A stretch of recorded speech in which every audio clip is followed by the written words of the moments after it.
Mother's Daily Scream by Anne Pilling. Read by Eve Karpf. Chapter 1. You've got everything! I give you everything! And what do I get in return? Abuse! Filth! You might as well defecate in the middle of the drawing room! I repeat, I give you everything! Up in his bedroom, Jake shivered, and Holly stretched out a comforting hand. Then a door slammed 2 floors down, cutting off the terrible screeching voice. "What's she going on about?" whispered Holly. She was panicking. People didn't shout like that in her house. Jake shrugged. "Dunno. Don't ask me. Suppose she's just having one of her screams. She's always screaming." He peered down vaguely at his feet. "Perhaps it's this mud I brought in. Like my boots?" He stuck out a foot for inspection. The boots, brand new, though their thick-ridged soles were caked with something sticky and dark, were the colour of ginger cake, the laces chunky as ropes. The smell of the new leather was wonderful. Holly stroked them. She never ever had new things. But how had Jake got these? He'd told her that his mother was tight with money. "Jacob! Jacob! Are you there? I'm going out! And don't ask me for any supper because I'm not cooking for somebody so uncooperative!" "Oh, drop dead," he said under his breath. Holly giggled. "Mov has little screams sometimes," she said, "when she, gets fed up of housework and things. But not, it's not like—" Having started the sentence, she felt suddenly embarrassed, and her voice fizzled into nothing. "Not like a police car siren, huh? She used to be in a big choir. Pity she doesn't go back to it. She could scream her head off there. Listen, can we go to your place? She'll only come and get me if I stay here." "What do you mean, get you?" Holly asked curiously. Laura, Jake's mother, was quite large. She had dark red hair, very thick, plaited and rolled up in a fat bun on top of her head. Her eyes, like Mov's, were brown, but there all resemblance ended. Mrs. Berry would never scream about mud on the carpet. She'd merely sweep it up and say nothing. Anyhow, they didn't have carpet in the hall at the vicarage, just nasty brown lino. Mrs. Tolland, Jake's mother, had hard, glittery little eyes. Holly always felt she was about to pounce on you. No wonder Jake talked about running away. He said, "Half the time, I don't know what she's on about anyway."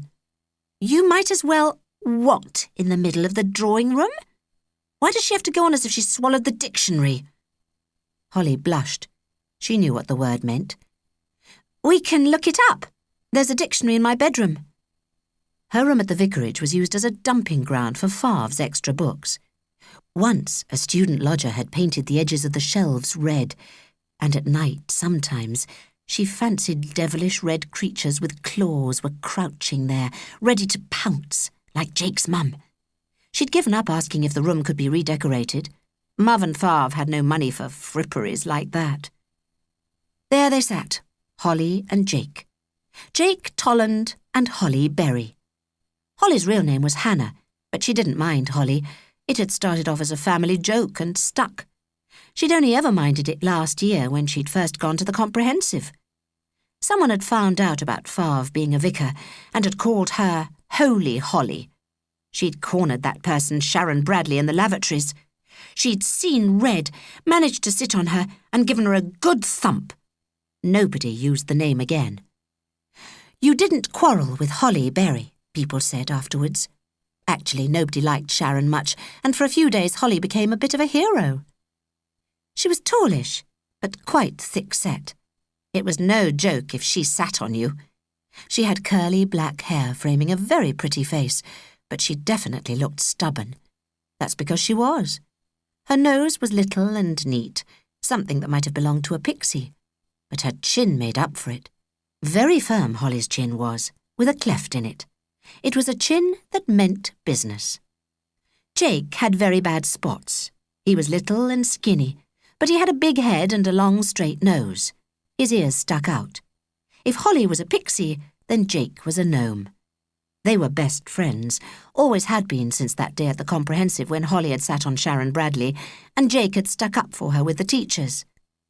At school, nobody could quite understand the Holly-Jake friendship. Were they boyfriend and girlfriend? Everyone wanted to know. And did they kiss each other? Other people did, and more. Holly had started to explain. She'd said it wasn't like that, not with her and Jake. They were just friends. Jake was the same as her brother James, and it wasn't anything to do with kissing. But she'd not liked the sneery looks or the sly giggling, and she'd absolutely hated Jake's embarrassed pink face, his mute, pleading stare when people started whispering about sex. They even went on about her being taller than him, as if that mattered. Finally, she'd lost her temper with them and their unpleasant, prying questions. "Listen," she'd announced one day in rather a dangerous voice. "We're friends, just friends. Get it? There's nothing interesting going on at all. Sorry to disappoint you." And that, she decided, was all she ever intended to say. What she and Jake did together, which was only talking, was nothing whatever to do with anybody else. Anyhow, if that was the way their minds were working, they'd never understand the real thing, that she and Jake seemed to need each other. Jake was an only child. Her brother James was away at school and came home as little as possible. They were both lonely. Jake said, "I'm hungry. Anything in at your house? My mother's doing Weight Watchers again. The fridge is empty." "Absolutely empty." Holly felt slightly nervous. Jake had started hanging round the vicarage at mealtimes, and Favre didn't approve. In fact, he didn't like Jake at all. This puzzled her. He was so good with all the weirdos that dropped into the vicarage, but he couldn't seem to tolerate Jake. "Well, yes," Jake told her. "Apart from skimmed milk and a bag of carrot sticks. Laura says I've got to get my own food this week." "That's a bit mean." Jake's mouth turned down at the corners. "She says as long as I smoke, she won't feed me." "That makes sense. Smoking's bad for you." "Listen," he said angrily. "I need to smoke. It calms me down." Holly got up. This was always how their worst arguments began. "Come on, we can go to my house. But you better take those boots off. You don't want her yelling at you again when she gets back." They crept down the stairs with their shoes in their hands, down a soft grey carpet, so deep and lush you felt it might swallow you up, like a swamp. The staircase was quaintly narrow, with pretty white banisters, the walls a soft pink, hung with pictures in thin gold frames. As you turned corners, there were plants flowing out of copper tubs or hanging artistically from bamboo poles screwed to the ceiling. It was all lovely, lovely. Every time Holly saw 17 Addison Mews, the house took her breath away. The house. That was how Mrs. Tolland talked about it, in capital letters. It seemed to be the most important thing in her life, more important than Jake, or the boyfriends who appeared from time to time. Jake's dad? Who was he? He'd walked out long ago, and Jake never saw him. He lived with a girlfriend in Spain. The walls were quite close together, and to get downstairs without touching them and therefore risking smudges and dirty marks, you had to make yourself very thin. In fact, you had to think thin. Holly knew all about thinking thin. Mother had done Weight Watchers too. Obligingly, she scrunched her shoulders together, but Jake didn't care. He flicked at the banisters as he came down, playing a little tune, and, Holly thought, making at least 2 smudges. When he got into the hall, he lit a cigarette. "Don't, Jake," she said. "Don't make her mad." "Well, I'm mad. Can't you see that?" As they came down the front steps into the street, he seemed close to tears. "Now, come on!" Holly tucked her arm in his and marched him down the street. He was little and she was big, but what did it matter? People mattered, and he was upset. People matter more than things. That's what Mother and Father were always telling her. She'd still like a lovely room, though. A big white room like Jake's. But he'd made it so awful with his overflowing ashtrays and his sweaty bedding, all the CDs and videos thrown around, and sticky patches on the polished floor. His mum really shouldn't have stuck that notice on the door, though, the notice that said, "Do not feed the rats." No wonder they had these screaming matches. "I've got to go to the supermarket," she told him as they crossed the bridge over the canal. "Hang on, I've got a list." "Let's have a look." Jake had cheered up instantly. He was keen on shops. "It's boring. Bacon, eggs, that's for tea, toilet paper, black shoe polish, that's all. Oh, no, bread."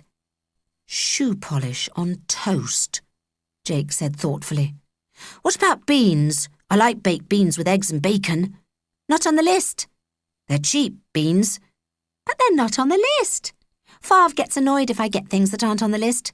He has to work out our money." Jake pulled a sour face and followed her into the supermarket. He'd never much liked Holly's dad.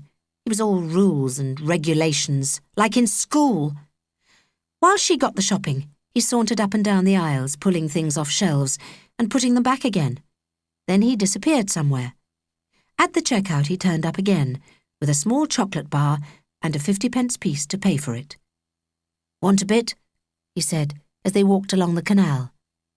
The towpath was smelly and lonely, but it was the quickest way to Museum Road and St. Bartholomew's Vicarage. "No thanks." "Thought you liked chocolate." "I do. I'm a chocoholic. But Mav doesn't buy it anymore, so I'm trying to get to like diet things." "Go on, have some." Secretly, Jake's admiration of Holly in this determined mood was unbounded. He wasn't strong-willed like her. "No!" she said in a loud voice. Suddenly he stopped. She had noticed big bulges in his side pockets, and now he pulled out 2 green tins. "There you are, baked beans. A fry-up's not a fry-up without baked beans." Holly stared. "But Jake, you didn't buy these in Bailey's." "No." "So, how did you—" "Nicked them, didn't I?" Holly's mouth dropped open. "You mean you stole them?" Jake flushed.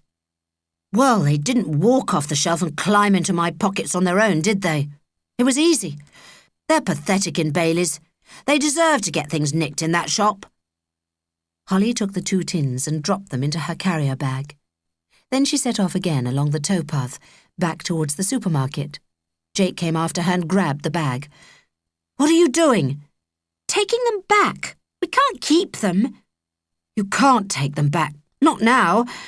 I mean—" "All right. You take them back. You stole them."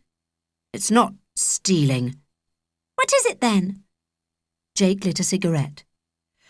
"Well, it's just— Oh, for goodness sake, Holly, who cares about a load of baked beans?" And he threw them into the flat, oily waters of the Bridgewater Canal. Holly stared into the murk of the rainy summer afternoon as they plopped out of sight. "I see," she said slowly, and picking up the shopping, she set off for the vicarage. Jake stayed at the water's edge, sucking on his cigarette. "Can I still come round?" he called after her. His voice, floating along the water, sounded thin and desperate. "Suit yourself," she said coldly, and walked solidly on.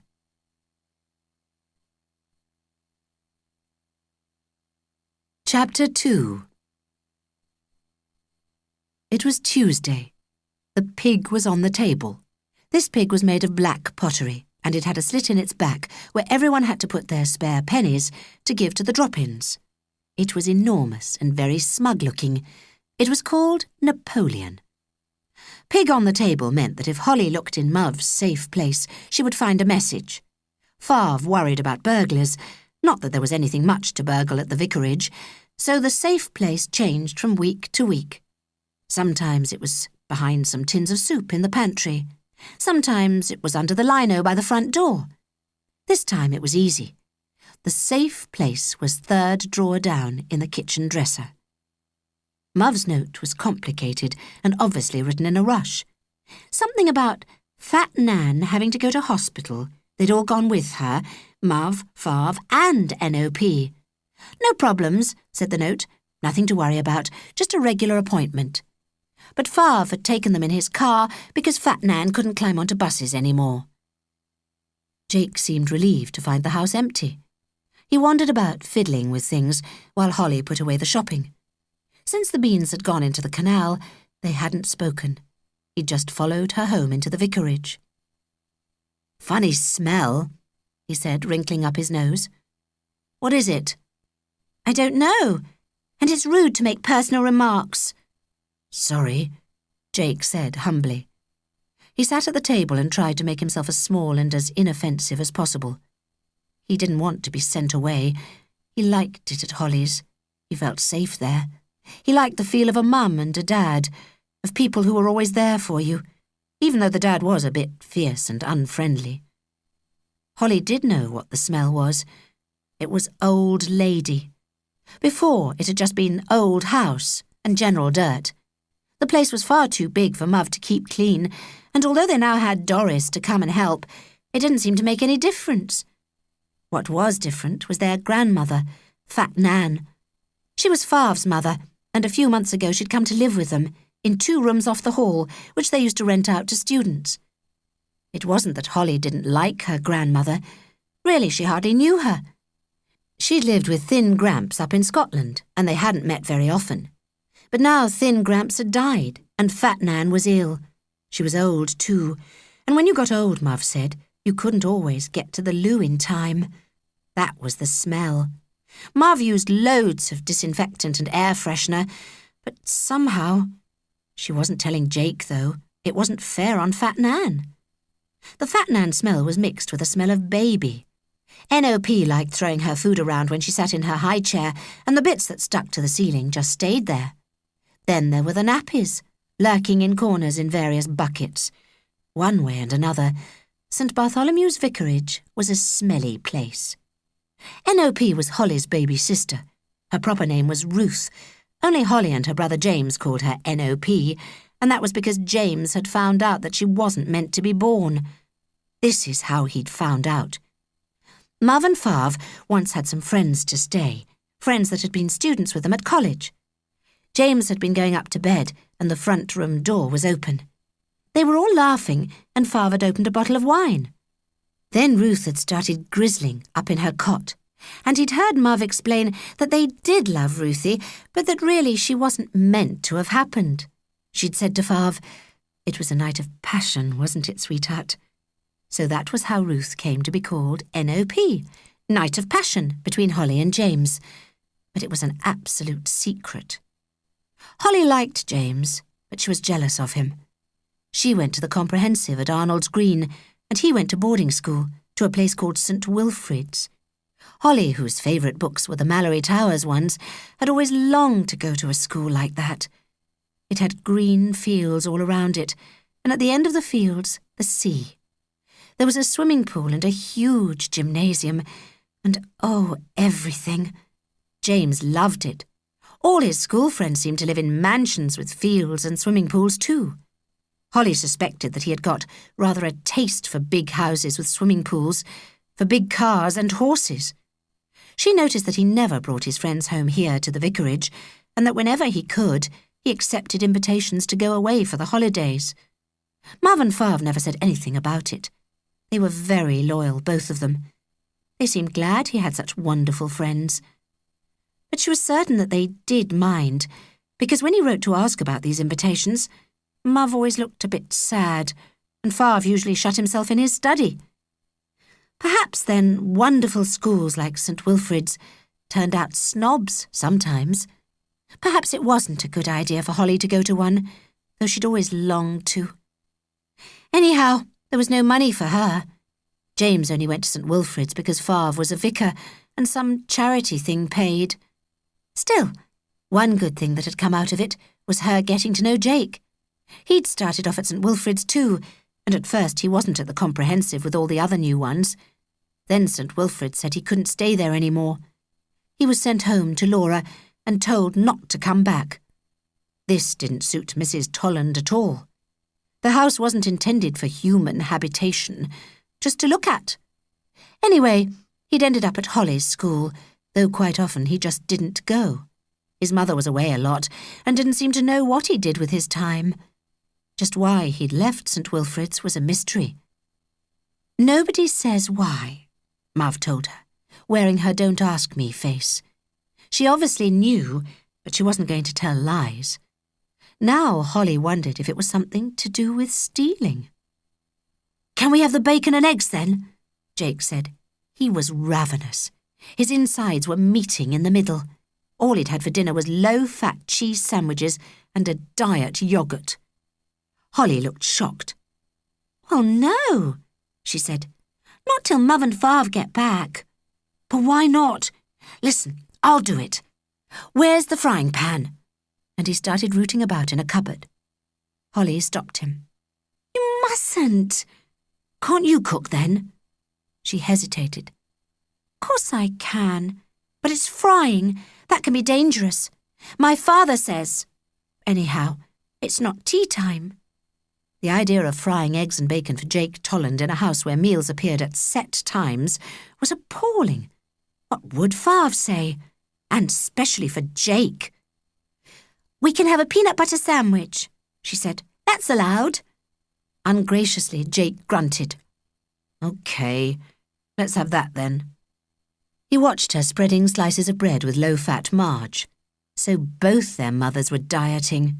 His was doing it to impress Daniel, the new boyfriend.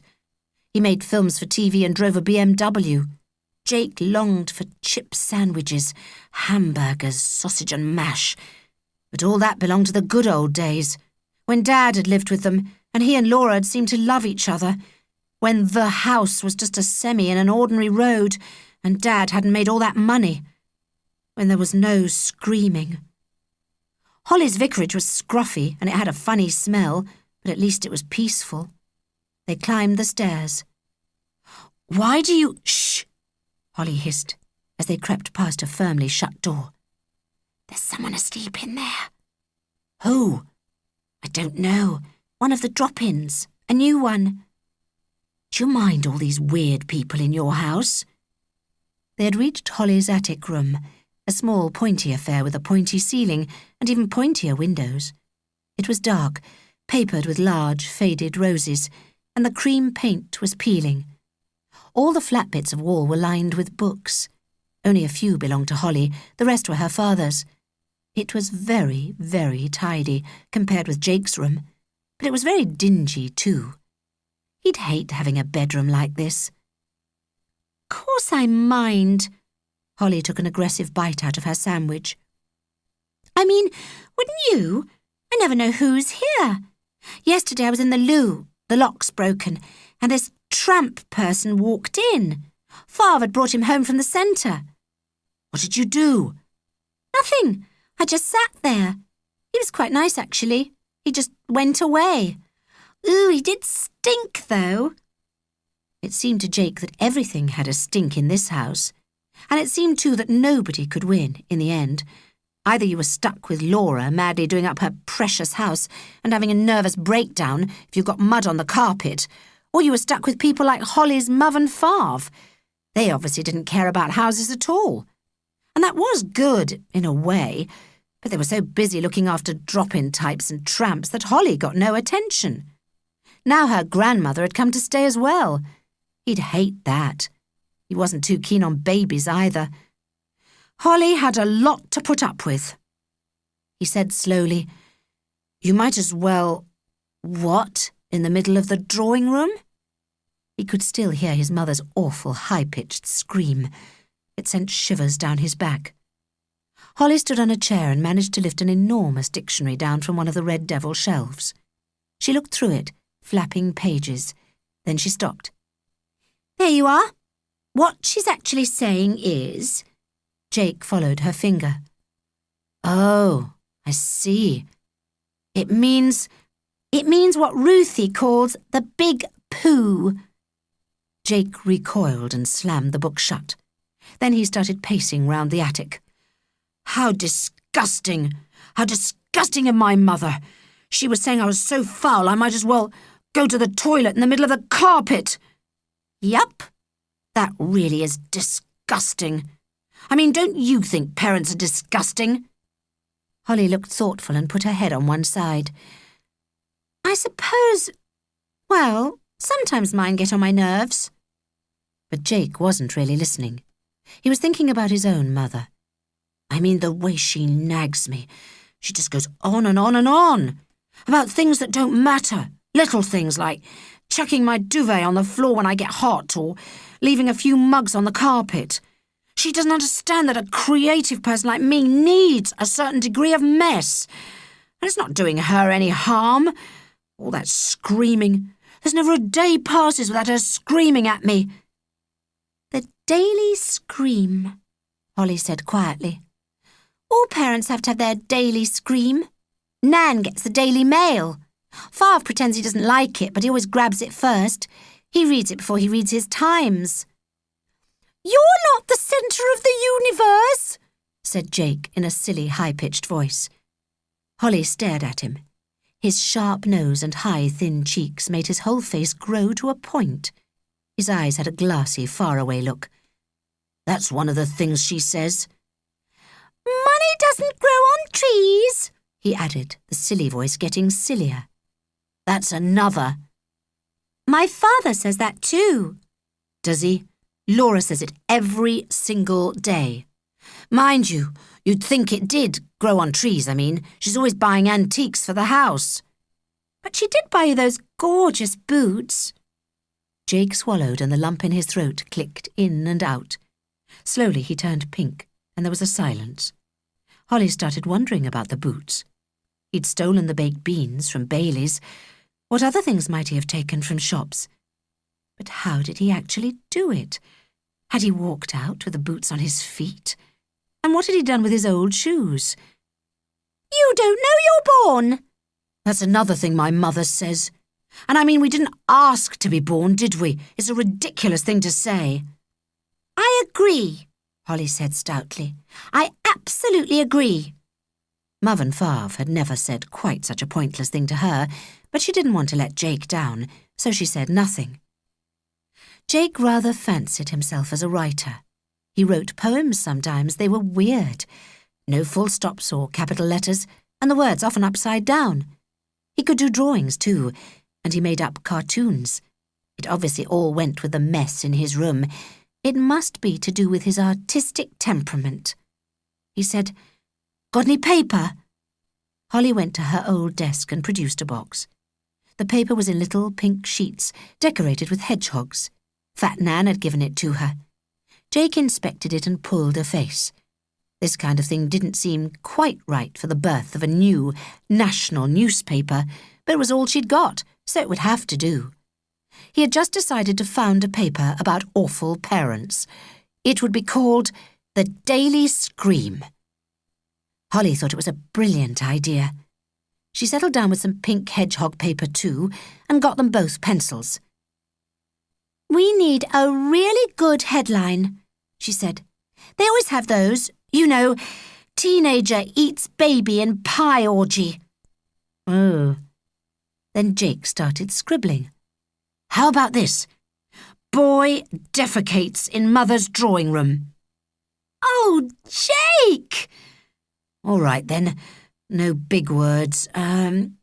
Teenager goes to toilet on new carpet. Holly giggled.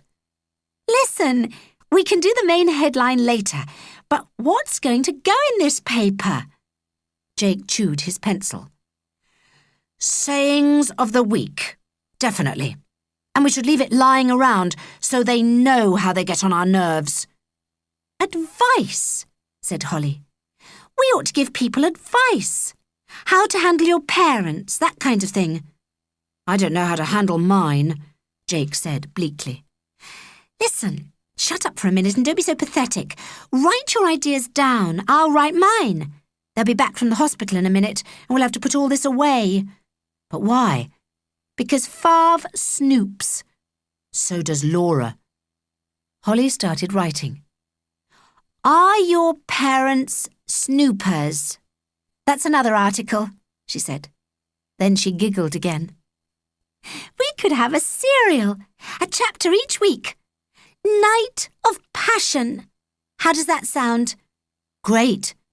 But what are you laughing at? Oh, just something. There was quiet while they wrote things. And so, in Holly's pointy attic, with its faded, peeling roses, the daily scream was born. So were other things, very big things. But at the time, neither Jake nor Holly knew anything about them. If they had known, they might have been scared.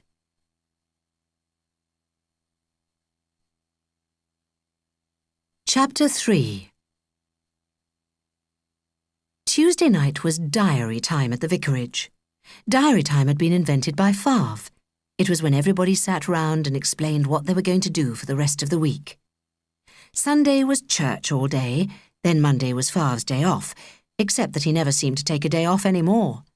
So Tuesday was the official start of the week. Jake had gone home after the eggs and bacon. Farv hadn't fussed about him staying for tea, but he'd not been very friendly. And afterwards he'd told Holly that he didn't much like Jake coming round. The excuse was Fat Nan. Nana adds to the pressures on your mother, he said. Holly knew this wasn't true. Muv fed anyone who came to the vicarage, including the drop-ins and the tramps. Farv simply didn't like Jake. He obviously thought he was a bad influence on Holly and might lead her into bad ways. His kid sister, Auntie Linda, had come under bad influences when she was young. She'd run away from home with a boy from her school, had a baby, become a kind of traveller, and never came home again to her parents. Auntie Linda was the black sheep of Farv's family, though when she'd met her, Holly had liked her a lot. She was really good fun, always cracking jokes. And she'd taken Holly to the fair. Jake, though, what on earth would Farv say if he found out about the baked beans? And the boots? Something told Holly that those wonderful boots had been stolen. So, what are you doing with yourself, chicken? Muv asked her. Sometimes Holly was chicken and sometimes ducky. Other times she was just pet. Muv was like a hen, little and round with soft fluffy hair. Holly liked to snuggle up against her, but now she was taller than her mother, so it felt funny. Farv didn't hug her very often, just gave her a remote good-night kiss before she went to bed with, "Don't forget to say your prayers, Holly," added to it. Holly never said her prayers. She didn't know how to anymore. So many sad things happened. She was always seeing them on the TV news. She thought it was awful how thin Gramps had died and Fat Nan had had the stroke. She didn't like to think of Fat Nan too much, all big and helpless and quiet. Farv was sad about it too. Fat Nan was his mother after all. Everyone had a diary except N.O.P., who was sitting in her high chair flinging food about while they talked. Farv's week consisted of endless meetings and services. Muv had about 1 million people to visit, and when she wasn't visiting, she was helping clean the church and doing the bookstall and making meals for people. Holly hadn't got anything much to do, apart from jobs dished out by Farv. There were always a lot of those. She didn't think it was fair, but she didn't like to say anything. Farv sulked if she did and said she was ungrateful, and it only meant that Muv had to do everything. Anyhow, she had plenty of time to do things. It was the start of the summer holidays, but her only trip away was a weekend camping with the guides. Farv had some news about James. His school had finished, but he'd gone straight off to an adventure centre in Wales. They were going to climb mountains and sleep rough. It sounded much better than going away with the 11th Darnley and Macclesfield Guide Company. Then he'd been invited to go on holiday with his best friend David. They had a big house in Scotland, a house on a river. The plan was to go on fishing trips with David's dad. "I'd like him to go," Farv said, though he looked very fed up when he said it, and so did Muv. "It's a great opportunity. It's wonderful country up there." "But what about us?" Holly said in a small voice. "Aren't we having a holiday?" Under the kitchen table, Muv squeezed her hand. "Well, it's tricky." Farv's voice had gone reedy and thin. It was his nervous voice, the voice he used when he had a hard message to deliver. "I've got the Patronal Festival as usual, but this time it's going to be big. It's 400 years since they built the first church here. I think the bishop might come. They're even talking of using the old plate. So till that's over, I can't get my mind round summer holidays, I'm afraid. Muv gave Holly's hand another squeeze. We'll go somewhere, pet, promise. Only Daddy's right. The festival is important this year. You understand, don't you? Course. And it's all right if James goes to David's? Course. Good girl. Listen, tell you what, we'll go out for days. OK. Holly wanted to cry. Going out for days was no good. They'd done that when NOP was born. Muv couldn't drive and Fav was always busy. It meant taking sandwiches, nearly always put together by Holly, and going somewhere on a bus, some beauty spot, where they joined hundreds of other people and went on tame little walks, trudging through the litter. Before NOP had arrived, people had loaned them holiday cottages, awful places, most of them. Holly was convinced that somewhere in the world there was a holiday cottage shop.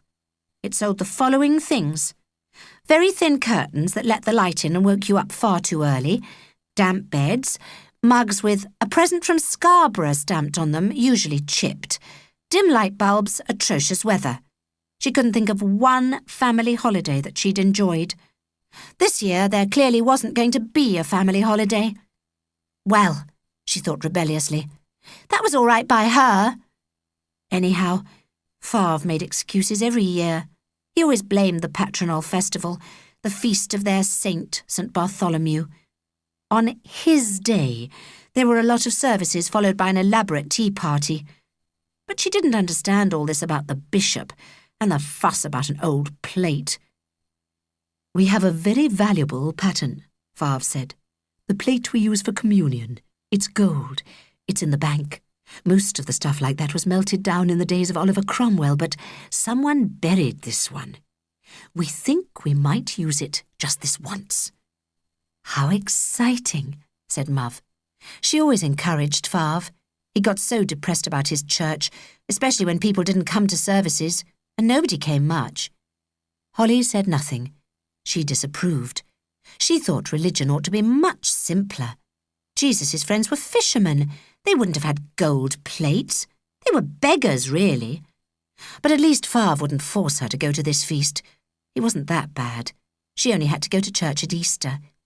What she really longed for, though, was to have a real Christmas. But Fav didn't believe in it. They'd never have been allowed to have Father Christmas and stockings, because he thought things like that got children muddled about Jesus Christ. So Christmas Day was pretty ordinary at St. Bartholomew's vicarage, except that Fav was out doing services all day. It was about Christmas that he'd had his one quarrel with Muv. She'd always gone along with his idea. But when NOP arrived, she said she'd rather like Christmas for once, with a tree and everything. Fav had sulked and said she didn't support him, and Muv had cried and said, I do. Holly didn't listen while Muv and Fav were going through their diaries. She just switched off. She'd decided once and for all that she wasn't going to get married, not if it meant being like Muv. It wasn't that Fav didn't love her, and they never quarrelled apart from the once about Christmas. But Fav treated Muv like a doormat. He said how things were going to be, and that was that. Now she had Nan to look after as well as NOP. If you added all the church things, it meant she didn't have time to be a person in her own right. Everyone ought to have time for that, Holly had decided. That night, she broke 2 rules. First, she made a phone call to Jake, without asking, on Muv and Fav's bedroom extension. And while Muv was seeing to Fat Nan, and Dad was talking to one of the drop-ins, she went out. Holly wasn't supposed to go out at night without asking permission, and she absolutely wasn't supposed to walk along the canal towpath. But that was the quickest way to Jake's. Diary time and the big letdown about the summer had made her think more about Jake. OK, his mother nagged and screamed, but at least she gave him space to be a person, even if it was accidental, even if it was because she was more interested in being with her latest boyfriend. Life at the vicarage was a bit safe, with Muv and Fav and 3 meals a day. Sometimes, too, the way her parents went on, looking after the dropouts, must surely strike the outside world as a bit goody-goody. Jake, she felt, lived more in the real world. He wasn't always happy, but somehow the freedom he had to do what he liked attracted her. And it was so lovely at his house. She wanted to see all the beautiful things. She also wanted to talk to him about the stealing. It appalled her, but it fascinated her too. So she left 2 pillows mounted up in her bed, just in case Muv peeped in, and slid away. The mud along the towpath was slippy, and once she slid very near the edge. That went deep somehow. It was as if Jake was pulling her away from the good things, as if she was sliding towards badness and revolution. Well, Muv had always said, "Our Holly is a bit of a rebel." Perhaps it was coming true. Perhaps she'd end up like bad Auntie Linda, who'd run away from home and had never come back. That would make them think. Chapter 4. As she turned the corner and came into Addison Mews, a shouting match was in progress. Laura, Jake's mum, was nowhere to be seen, but Jake was standing on the pavement arguing with Mr. Horn, who lived next door. The old man appeared to be weeping. "I just can't stand another minute of it," he was whimpering. "I'd call the police again, but they say it's none of their business. I'm having a nervous breakdown. Where's your mother?" Music was coming from the house, pop music so loud, Holly felt she could almost see the pretty trellised walls pulsating in and out. She marched up to Jake. "Switch it off," she demanded loudly. "Can't you see he's upset?" Jake thrust his lower lip out. "Why should I? He's exaggerating as usual. He's trying to get me into trouble with Laura again. He enjoys getting me into trouble." "It's all right, Mr. Horn. I'll fix it." Holly walked up to the front door, went into the drawing room, and pulled out every plug she could see. Silence. Then, through the wall, a door slammed shut. Mr. Horn had obviously gone home. Jake came in. "Take your boots off! Take your boots off!" Holly yelled at him.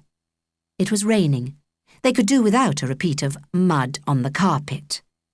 He pulled off the marvellous boots and chucked them into a corner, knocking a fern over. Then he stomped off to the kitchen, muttering, "I'm hungry. Why is there never anything to eat in this place?" Holly followed him, looking with interest around the dreamy space-age kitchen, while Jake foraged. On the fridge was a graph. Laura's progress, from fatty puff to thinnifer. The line was depressingly straight, no dips or swoops. "Doesn't look as if your mum's making much progress." "No. Daniel, that's the boyfriend, keeps taking her to try out new restaurants." The fridge was very interesting. A newspaper cutting from The Independent said, "Tests prove that loud music can permanently damage hearing. Laura." Underneath was written, "Who cares? Jake." Another bedroom door notice had appeared. "The rats have moved in. Beware. Laura." And underneath that, "So what? Jake." In the freezer was a Chinese TV dinner for 2. Jake took it out and read the instructions. "I'm going to microwave this. Do you want some?" "Well, okay. How many calories, though?" "Listen, if you're going to start that, you can go home. I have enough of that with my mother." "Sorry," Holly said meekly. She didn't want to go home. She was in rebellion, and she wanted to sit in Laura Tolland's beautiful drawing room. It was less beautiful than usual. Jake had thrown his boots off and his socks and his leather jacket, and she counted 4 coffee mugs on various perches. The fern had fallen over, spilling soft black earth onto the carpet, and there was a strong smell of cigarettes. "Is your mother coming home tonight?" she said. "Dunno. Shouldn't think so. Think she's having, what did you call it? A night of passion. Thought any more about the Daily Scream?" "A bit. I wondered if Night of Passion, the cereal, could be done from our baby's point of view, something like, 'My name is Ruth Berry. I'm 18 months old. I'm only on this earth because of a night of passion. My favourite food is rusks. My favourite occupation is throwing food at the ceiling. Mum claps when I do a nice poo in my potty. What do you think? Jake grinned. Sounds okay. Might win the Newspaper of the Year award. What about you, then? Well, papers have handy tips, don't they? I thought we might use Doris. You know, Doris's handy hints. He pulled a face. She's coming tomorrow. And I've spent the money Laura left for her. You couldn't lend me £10, could you? Holly's mouth dropped open. She had never, ever seen £10. Not all at once, anyhow. What have you spent all that on? Cigarettes? Jake looked vague and shuffled about. Take a look at this, then. He held out a small, smooth black object, a bit like a carpet cutter's knife. What is it? It's a desk organiser. They're the latest thing. It has scissors, like this, and a biro, and a knife, like this, and a screwdriver. This is where you use the thing for getting stones out of horses' hooves, and this is where you put the bits when you sharpen pencils, and this is where... Did you spend the £10 on it? Holly was not impressed. She would never in her wildest imaginings want a desk organiser. Suppose I did. Holly looked at him and knew he was lying. I think you stole it. I think it came from that new paper shop on the parade. I saw them there. They were next to the sweets. Jake stared out of the window. Holly was thinking, why does he steal things? He doesn't really need them. He threw those baked beans away. And this desk organiser's just a fad. He'll probably never use it. Does he get a kind of kick out of it? Does he want someone to catch him doing it? Is it because his mother takes no notice of him? She'd have to if the police came knocking on the door. She decided to change the subject. You know Doris has started to come to us as well, don't you? Nan pays. It's funny. Mum tries to clean up before she arrives. Cleaning up for the cleaning lady is ridiculous. Laura doesn't think she's any good, said Jake. She doesn't do the corners properly. She calls her the dirtying lady. She won't last. My mother gets through 2 cleaners a week. Well, I just hope she lasts with us, Holly said. I had to help Mum with the cleaning before she came, and it's hopeless at our place. It's so big. When you get to the end, you have to start all over again. Jake said, I don't think it's right, all those jobs you have to do. You need your freedom. No, suppose it isn't, Holly said slowly. But she felt strangely torn. Mum and Fav did put upon her rather, yet she still felt loyal to them. They did such good things for people. As for freedom, what did Jake do with it? Nothing much as far as she could see. He just wandered aimlessly about, skipped school, and sat in his room and smoked. She said, Doris is good for Nan. They gossip. Mum calls her news of the world. Mum says if you want people to know your private business, tell Doris it's a secret. Doris's handy hints, she said thoughtfully. She uses soot to get scratches off furniture, and she's shown me the proper way to iron a shirt. She learnt that in a factory when she was 14. Thought you didn't believe in things like ironing, Jake said sharply. Thought you didn't believe in slaving for men and getting married. I don't. Perhaps we won't have handy hints then. Talking of slaving, I think you should brush that soil off the carpet. It'll tread in. You sound like Laura, sighed Jake, going to fetch a dustpan. Jake had got 2 videos out from the shop. Perhaps that was where the £10 had gone. Holly settled down and watched them with him, and they were long. It was 11 o'clock when the second one finished. A magnificent grandfather clock in the hall was just chiming the hour as 2 lovers walked towards a lake into a fried egg sunset. Holly shot to her feet, panic washing over her like a great wave. 11 o'clock! Even Fav would be back from his meetings. What if someone investigated the hump in her bed? What if Fav had been snooping? Her bones told her that trouble lay in store. She borrowed Jake's bicycle lamp to light the path and pelted home along the canal. She knew it was dangerous, not just because of who might be hanging around down there, but because of the very real risk of slipping. But she was desperate. And as she let herself in through the back gate, she knew that her bones had told her the truth. Through the side window she could see a terrifying little cameo, Mav and Fav sitting on either side of the gas fire, with the clock between them on the table, and next to the clock the telephone. Fav was going through her little address book, her personal one where she kept the phone numbers of her friends. She burst in. "I'm sorry." Mav got up, gave her a hug and let out a shaky kind of sigh. Holly thought it was the sound of fighting back tears. Fav just sat there, with her address book in his hand. The pink hedgehogs on the cover, it was another present from Fat Nan, looked particularly ridiculous. Fav himself looked very grim indeed, somehow thinner than ever, black, tall and stooping like a giant rook. His dog collar lay discarded on the table. His shirt was unbuttoned, and she could see the fuzz on his chest. He looked as if he'd not had a good night's sleep in months. He said, "I've been going through this book of yours to find out where you were. You are deceitful, Hannah, stuffing your bed with pillows. It was a great shock to your mother." When Fav got really angry with her, he always talked about how Mav felt. His own feelings, it seemed, were too private. That was wrong, Holly thought, and it was why nobody could get close to him. He certainly did have feelings, about Fat Nan's illness, about his church, about Mav. She said, "My address book's private, and my room's private. Why do you have to go snooping?"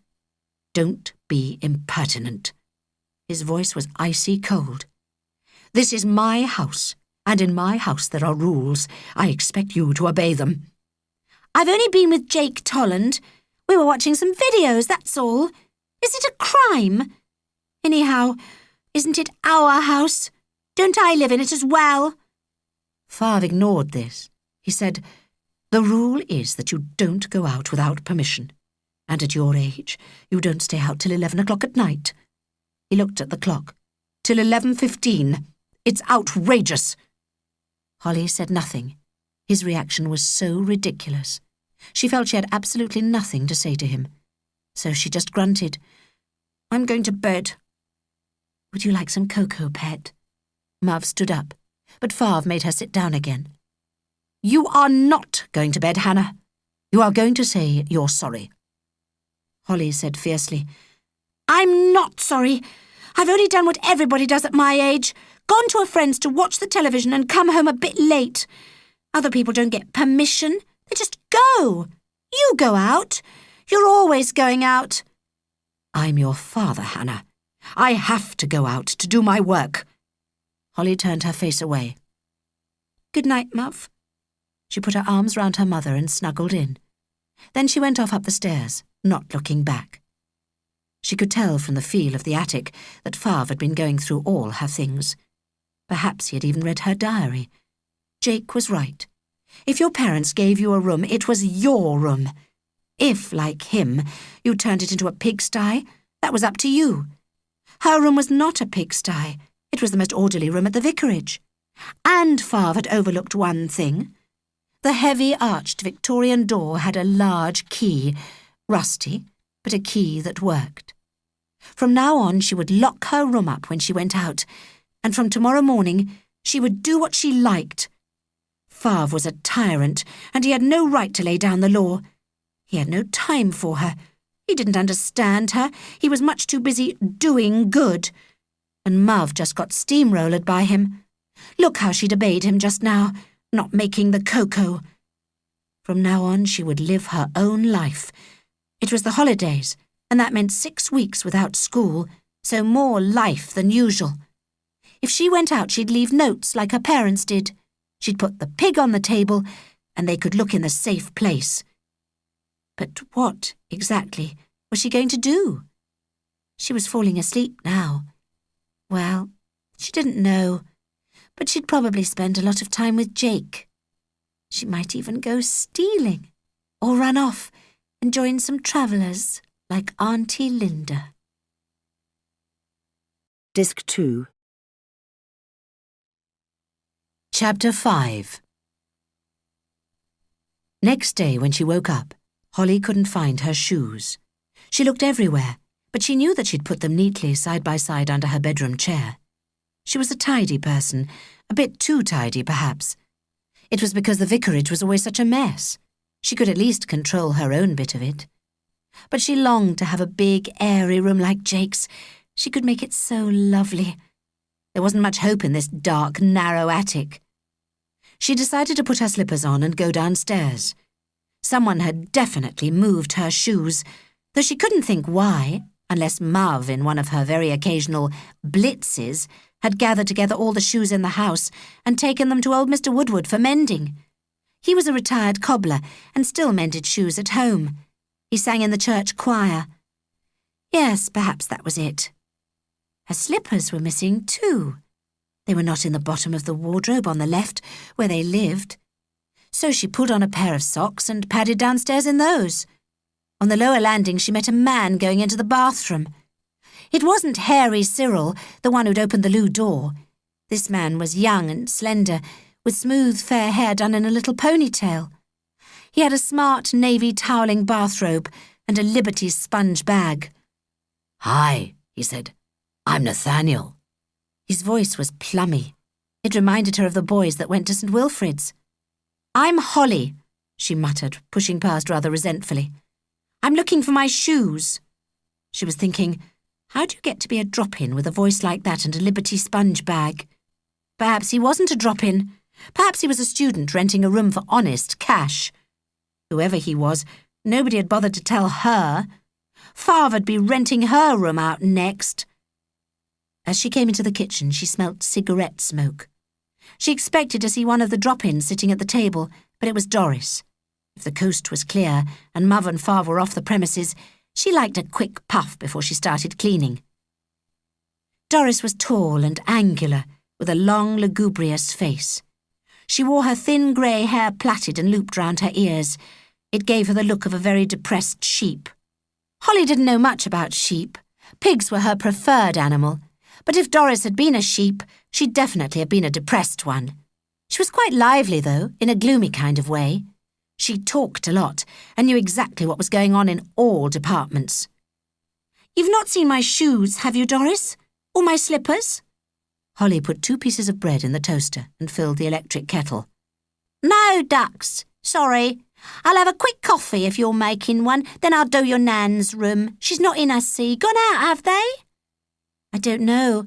I expect they've left me a note." Napoleon was on the table. Holly wasn't in a hurry to find out where Mother and Father had gone off to. She was more bothered about her shoes.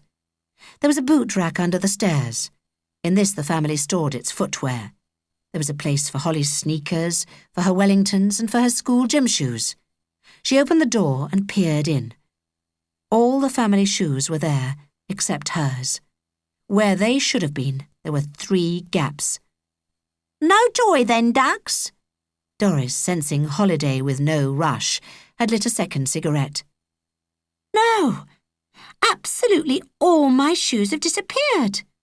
"Are you sure? That's a funny old business." "I'm positive. I think—" She looked at the pig. Then slowly she started going through the various safe places. "That Mrs. Tolland's been up to her tricks again," Doris said, blowing a smoke ring. "I did 3 hours for her the other day and she didn't leave my money out. I feel sorry for that boy. She neglects him, always gadding off. And the men!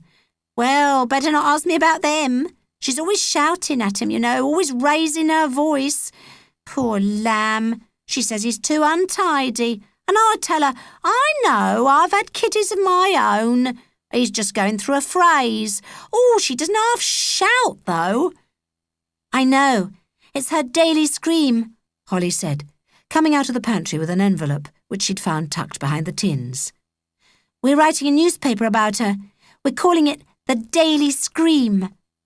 Doris chortled. "That's good, I like that. Better not tell your dad, though." "No, I won't. And don't you tell him," she wanted to say. Doris would probably tell Marv and she wouldn't mind, but Fav hadn't got much sense of humour. He'd think it was disrespectful to parents. "Where have they gone off to this time then, your mum and dad?" Holly could just hear her going on to Jake's mother.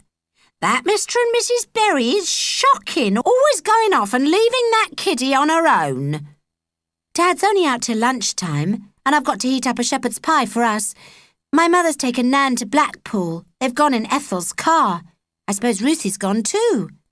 "Lovely lady, that Ethel. She was your Nan's best friend, you know, at school. They go back 60 years, those two. Why have you been left behind then, ducks?" "Oh, I didn't want to go. I hate Blackpool." Holly was lying. She knew nothing at all about the trip. All she knew was what Favre had written in his note. She was gated for the day, but he didn't trust her to obey him, not after last night. So he had taken away her shoes.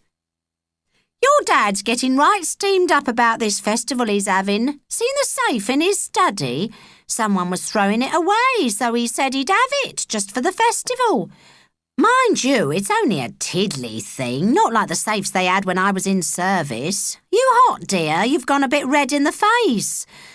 "No, I'm not hot." Over the kettle, Holly wiped away a tear. She put her toast and her mug of tea on a tray and went off upstairs. On the landing, she met Nathaniel again, all summery and smelling of toothpaste. "Cheer up," he said. "It might never happen." Holly scowled. Then she gritted her teeth. "Listen," she said. "I don't know who you are, and I don't suppose anyone's going to tell me. This is only my home. But if you say anything like that to me ever again, I'll brain you!" The lovely Nathaniel stepped back. "Beg your pardon," he said. "Pardon me for living." And he disappeared into a bedroom in a cloud of lemon verbena soap. Holly shut her bedroom door. Then she locked it. Then she took a gulp of tea and a bite of toast and honey, but she couldn't swallow it down. There was a big raw lump in her throat. She hated everybody in the world, but most of all she hated her father. She would not stay in. She would not make him shepherd's pie, and she would not leave a note in the safe place. She had moved Napoleon to guard one of the nappy buckets, and that's where he was staying. She pushed the breakfast tray away from her, threw herself on her lumpy bed, and wept great hot tears. She had never been so unhappy. When she had cried her cry, she went into James's room and found a pair of his shoes. They were 2 sizes too big, but she put extra socks on. She locked her bedroom door and put the key in her pocket. Then she went downstairs. Favre's personal timetable was stuck up on the pinboard. This was his morning for visiting the shut-ins, the people who were ill or very old and whom nobody went to see. Holly approved of these visits. She admired the way he always went and knocked on the door, even when people were rude to him. But if only sometimes he would speak to her. Didn't she matter too? She felt totally mixed up about him.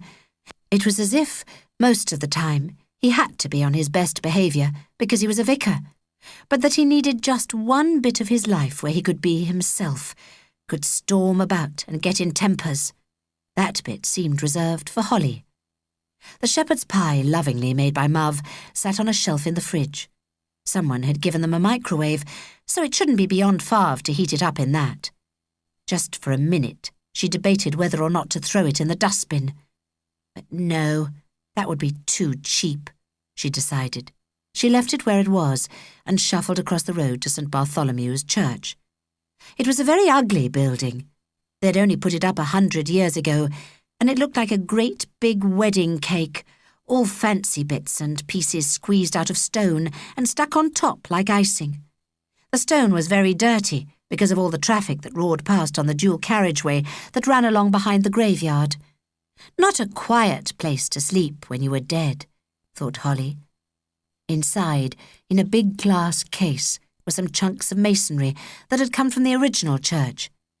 Now that was old, 400 years old this month. That was why the festival was so important, why the bishop might come, and why Favre had got a safe to put the gold plate in. She went inside. The church used to be locked because people stole things. Now everything worth money had been put away. The only thing left was a picture screwed to the wall. So far, nobody had taken that. Anyhow, it wasn't valuable. It was just a little print of a great big picture in Russia, but it was Holly's favourite thing in the church. When she was grown up and hadn't got married and become a doormat, she planned to visit Russia and see it for herself. The picture was about the prodigal son, the boy in the Bible who said to his father, "Give me my share of your money now." The boy who went and spent it and ended up feeding the pigs. He was so hungry he tried to eat the pig food. Ugh. Then he decided to go home, and he was so ashamed of himself he offered to become a servant, not to be a proper son any more. But the father wasn't having that. He rushed out and gave the son a hug. Then he threw a party for him. Everything was wonderful in the end, apart from the son's older brother. He was jealous. "You never gave me a party," he grumbled, "and I've been a good son." The father told him off in a nice way. He said, "Everything I've got belongs to you, but please be happy. Your dead brother is alive and well. It's marvellous." Holly had always felt a bit sorry for that older brother. She pulled up her favourite little blue mat from the children's corner and sat in front of the painting, hugging her knees. She'd first heard that story when she was little from Miss Spencer, the Sunday school teacher. One reason she liked it was because of the pigs and the picture they'd been shown of the lost son sitting in the fields with them. She'd always been attached to pigs. In a way, the lost son must have ended up feeling a bit piggy himself, spending all his money on food and drink. In this picture, though, he looked really awful. You could only see his back. He was kneeling at his father's feet, and he only had one shoe on. The other was all cracked and broken, and there were great holes in his tunic. He had a round, smooth head like a baby's, and he was snuggling up to his father, burying his face in him. The father was a very old man. Holly could never decide what his face was saying to her. It was very gentle, but it was a bit stern, too. It was dignified. You could tell he was a nobleman because he had a beautiful red cloak and gold bracelets. The lost son had a sword poking through his rags. He'd obviously not sold that. The very best things were the old father's hands. They rested so gently on the shoulders of the baby-looking son, and the way the painter had got the light shining on them was brilliant. Rembrandt, the man who'd painted the picture, always did amazing things with light. Favre had told her that. In fact, it was Favre who'd told her all about the picture. How could Favre, who'd done that, and spent all his time with drop-ins and shut-ins and being kind to people, have taken away her shoes? It was such a cruel thing to do. Holly looked at the painting in all its tenderness and cried again. Then she heard someone opening the great big church door. It scraped the stone flags as it was pushed open. She dodged behind a pillar in the children's corner and watched as Favre, his black cassock over his arm, walked up to the front of the church and sat in the end of a pew. He didn't do anything or say anything. She thought he might kneel down and say his prayers, but he just sat there. Might he be thinking about her and the shoes? She could show herself. She could creep out and go and sit beside him. Perhaps they could talk. Get close even. No. Holly's heart hardened. He had hurt her feelings. He had so hurt them. And Muv must have gone along with him, unless she didn't know about the shoes.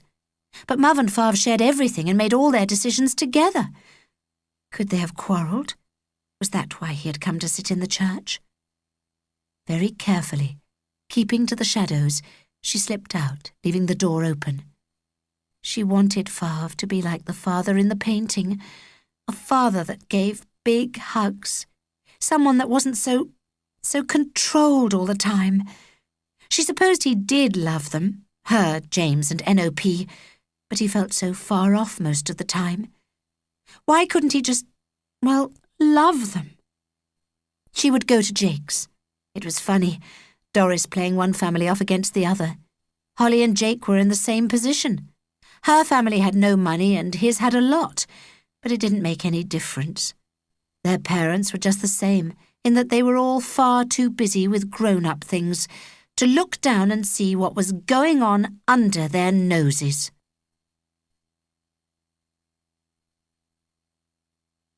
Chapter 6. When she knocked on the door of 17 Addison Mews, it was opened by Mrs. Tolland. Holly, not expecting this, took a step back and stumbled. James's shoes were most definitely too big. Mrs. Tolland peered down at her feet. "I've come to see Jake," Holly mumbled. "Hope it's okay." Mrs. Tolland did not immediately open the door any wider. She merely stood on the front doorstep, folded her arms, and stared with her glittery eyes. Holly felt she was being inspected for cleanliness, possibly for infectious diseases. Jake's mother was wearing navy blue leggings and navy blue shoes. On top, she was wearing a long navy blue Guernsey sweater with the neatest of white collars folded over at the neck. "She's thinking thin," Holly thought expertly. "And she's dressing dark." She had Weight Watchers written all over her. She was definitely too old for the leggings, though. Holly was glad her mother didn't dress like that. "Mutton dressed up as lamb," was how Doris had described Mrs. Tolland. She said rather sourly, Holly thought, "Well, I suppose so. He's in his room. He's tidying up. Actually, he's going to go shopping for me in a little while." "It's all right. I wasn't going to stay very long." Mrs. Tolland widened the gap in the door, and Holly stepped inside. The hall carpet was ridiculously white. Jake's mother was cleaning it.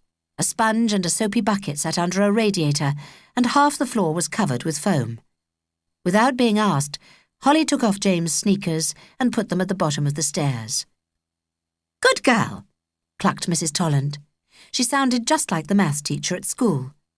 Slowly, Holly made her way upstairs, scrunching her shoulders together and thinking thin. Jake was half-heartedly dabbing at his floorboards with a mop, round which someone had tied a duster. "I've got to wax it," he said, "when I've got the dirt off. Honestly." Holly sat on the bed. "My father took my shoes away," she said, and she burst into tears. Only now did she realize how very much she minded. Jake was really nice to her. He sat on the bed beside her and patted her hand. Then he went to his wardrobe and brought out a big plastic carrier bag. It was crammed with chocolate bars, every brand you could think of. "Choose," he said generously. "Have whatever you like." Holly, not wanting to think just how the chocolate had got there, took a king-sized Mars bar. Jake, who had his own TV and computer up in his room, put on his favourite video, Children's TV Classics. They watched peaceably together and got as far as the Flower Pot Men. Then Laura screamed up the stairs, "Jacob! Jacob! Have you finished your room yet? I need the shopping!" Jake jerked to attention like a frightened whippet. "Nearly. I'm just coming. Just finishing the floor." "Come on," said Holly. They whizzed round for 10 minutes. The bed was made, the ashtrays emptied into the black bin liner provided, the tops dusted, all the clothes put into the wicker hamper that stood in the ensuite bathroom. Holly even opened the windows. "There you are," she said. "We finished. The Queen could walk in here." Jake was full of admiration. "That's brilliant." "Just practice," Holly said rather sadly, thinking of all the rooms she'd tidied in her life, usually in preparation for one of the drop-ins. "Got any further with the Daily Scream?" she said as Jake pulled his shoes on. "Not really. Have you?" She smiled. "Doris said you were going through a phrase." I think she meant a phase, but I thought that was good. I thought if we were going to have a thing about what parents say, nagging, we could call it going through a phrase. "That's cool," Jake said. "And I thought I might do a story about Fav. I mean, it could start, obviously, with him hiding my shoes. Then he might tie me to the furniture to stop me running away." Jake grabbed her arm.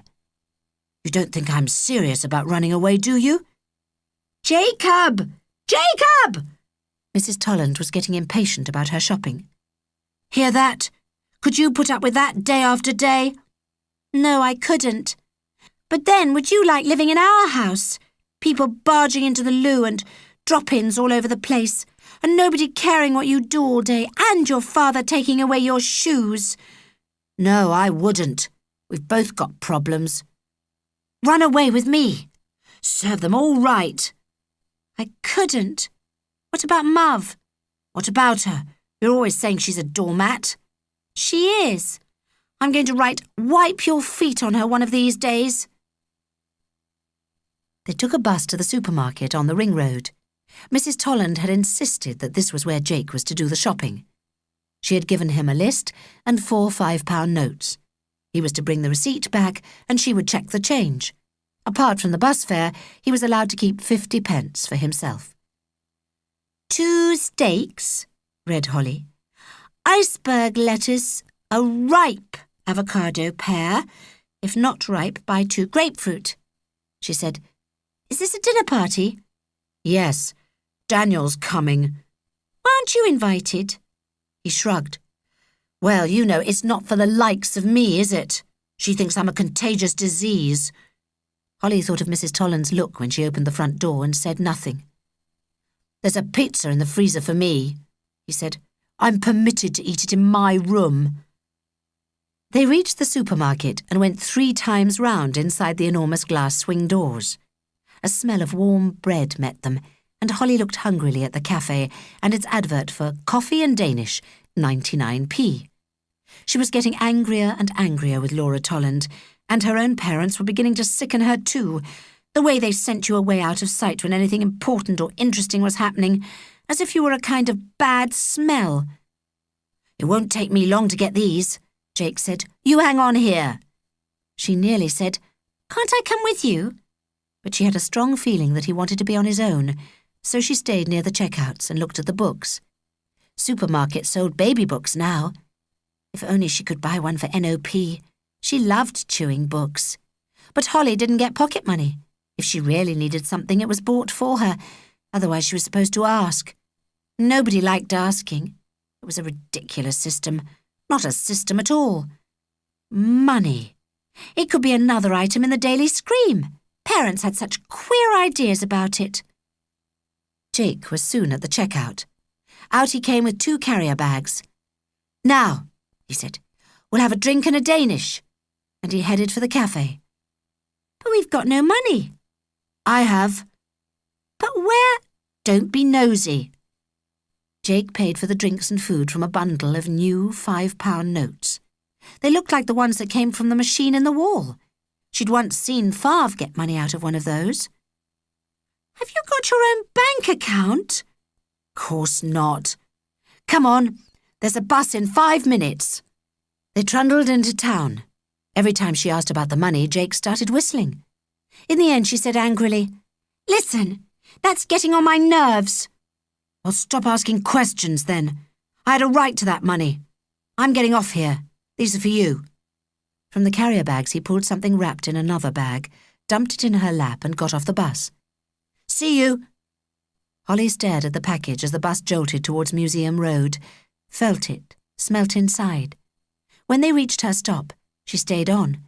She got off further along at Tulliver Street, so she could walk back home along the canal. She wanted to think. Jake's present was a pair of rainbow-coloured sneakers, her size. He had some too, and she'd always said they were gorgeous. But how had he bought them? Were those new £5 notes really his own money? Or was it stolen? Or were the sneakers stolen?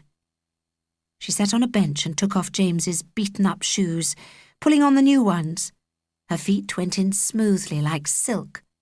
Then she walked slowly along the towpath, carefully avoiding the puddles. Ethel's Fiesta was parked outside the vicarage, and NOP's buggy was by the front door. They were back from Blackpool already. She could hear Favre laughing in the hall. Laughing on the day he had stolen all her shoes. That decided it. She pushed open the front door and walked in, wearing her rainbow sneakers. They would ask questions, and she would answer. It would be the truth, but not necessarily the whole truth. Jake was her friend, and he'd been kind to her. She wasn't going to get him into trouble. However you looked at it, though, given Favre and his way of looking at things, Holly felt it was war.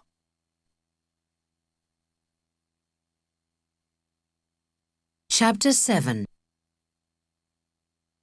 The minute he saw her, Favre looked down at her feet. Where did you get those from, Holly? Someone gave them to me. They were a present. From whom? Holly just stood there. She wasn't going to tell. From whom, Holly? Oh, just someone. I think you should tell me. She took a very deep breath and walked past him towards the stairs. And I think you should mind your own business, she said over her shoulder. The silence was terrible. Nan was there, leaning on Ethel, who, anticipating a family row, started nudging her towards her bedroom door. "Go to your room, Holly," ordered Favre. I'm going. And there was no reason to take away my shoes. There. She'd said it. And without crying, she hated him. Mav looked from one to the other in disbelief. "William, you didn't. Oh, William, what did you have to do a thing like that for?" Favre turned on his heel. "I don't propose to discuss it. I have notes to write for tonight's meeting. I think the Sinclairs may well be coming, by the way.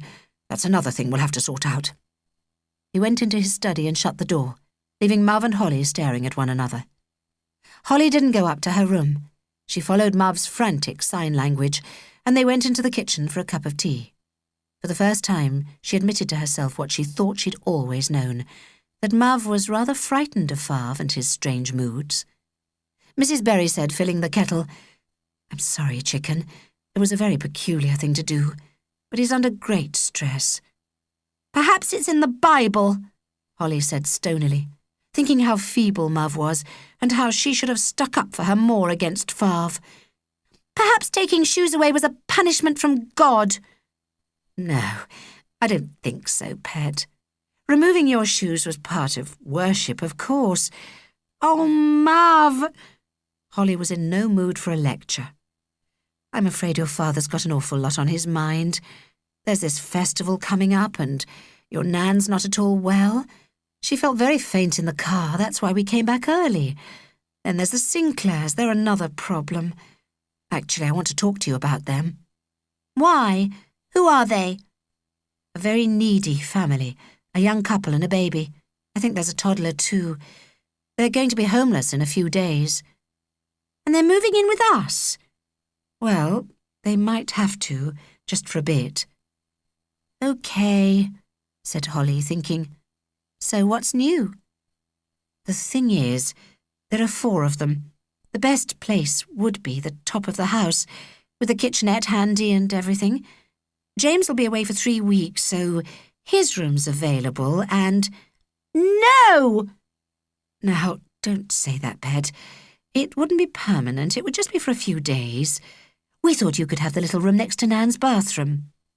"We." That meant it had already been discussed with Favre.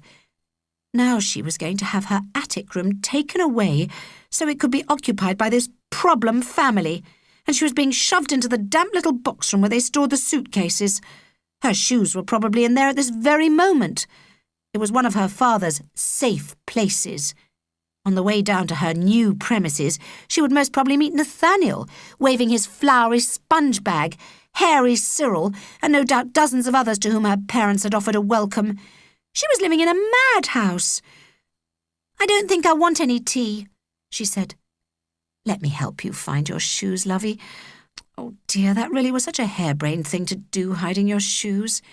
I'm sorry, love." "Pea-brained," said Holly under her breath. "It's all right. I expect they're in my new bedroom." And she went to look among the suitcases. She had made a decision. If the Sinclairs or anybody else came to live in her attic without her permission, she would move out. There were people at school with whom she sometimes stayed overnight. There was Rachel, there was Elizabeth, and if they couldn't have her, there was always Jake. He spent so much time on his own, he'd be glad of the company. She decided to go and see him, but before she went, she assembled all her shoes together and took them upstairs. Then she put her old trainers on and placed the rainbow shoes side by side in the old trunk that lived under her bed. Underneath them, she put her address book and her diary. Then she examined the trunk. It was very old and dented, and the hasp was rusty, but it definitely could be locked. All she needed was a padlock. She would ask Jake to get her one. He had plenty of money. He seemed able to get anything. Probably most of his stuff was stolen. Well, so what? If Jake was leading her into bad ways, whose fault was it? It was Mav's, partly, for being so feeble and never sticking up for herself. And it was Fav's. Fav's for snooping and for doing cruel things. Jake wasn't very interested in what had happened at the vicarage. "Oh, yeah," he kept saying in a flat, dead voice. He was smoking furiously. "What's up?" "Nothing," he scowled. "Yes, there is. Something's upset you." At first he wouldn't tell. Then in a rush it all came out. "My mother's really keen on this Daniel bloke. She's saying she might marry him now." "Might? Doesn't she know?" Jake wiggled his shoulders and gulped hard. "Well, she says she's thinking about it. He's asked her." Holly said, "Would it make all that much difference? I mean, she's had loads of boyfriends, hasn't she?" "Yeah, but getting married, that's never come into it before." He stared at his feet. New shoes again, Holly noticed. Expensive trainers this time. Where had he nicked those from, she wondered. Not from that supermarket, they were too high class. He said, "I'd quite like to see my dad." "Why can't you?"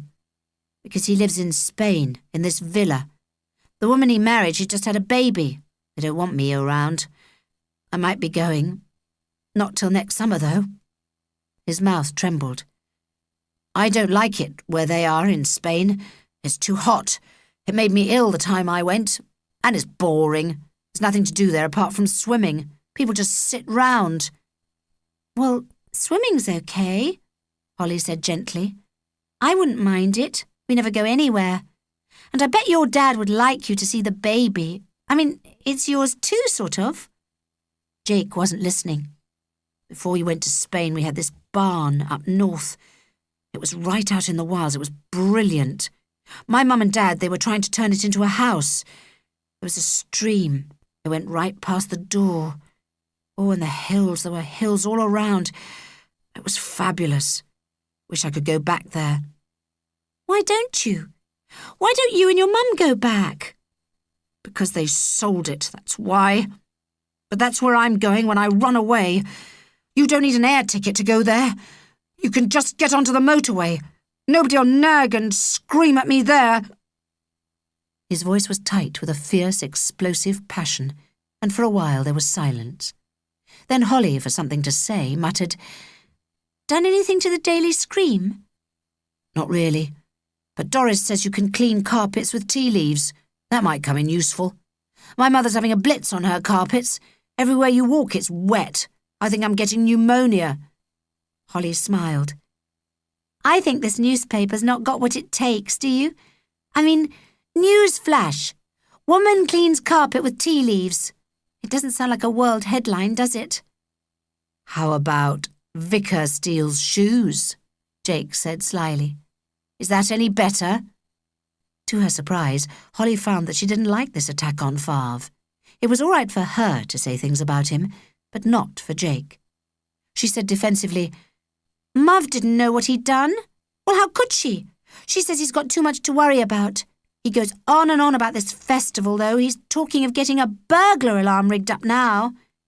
"Isn't there one already?" "No, there's nothing to steal, not where we live.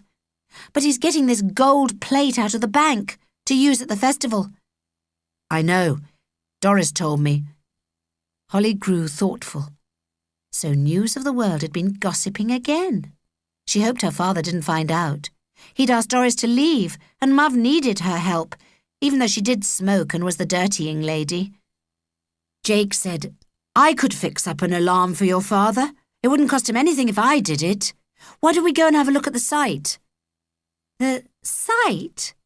Holly said uncertainly. It sounded very official, as if Jake was planning a robbery and had been working out his strategy. "Where this gold plate's going to go. You know, don't be thick." "Oh, no, we can't. The church will be locked up," Holly said hurriedly. This wasn't true. One of Fav's things was that his church stood open for anybody who wanted to go there. but she felt distinctly uncomfortable to hear Jake asking so many questions about the burglar arrangements. Nicking chocolate bars and shoes was bad enough, but the St. Bartholomew gold plate... Surely Jake couldn't be planning anything to do with that. If he was, though, she knew one thing. Angry as she was with Favre, she wanted absolutely nothing whatsoever to do with it.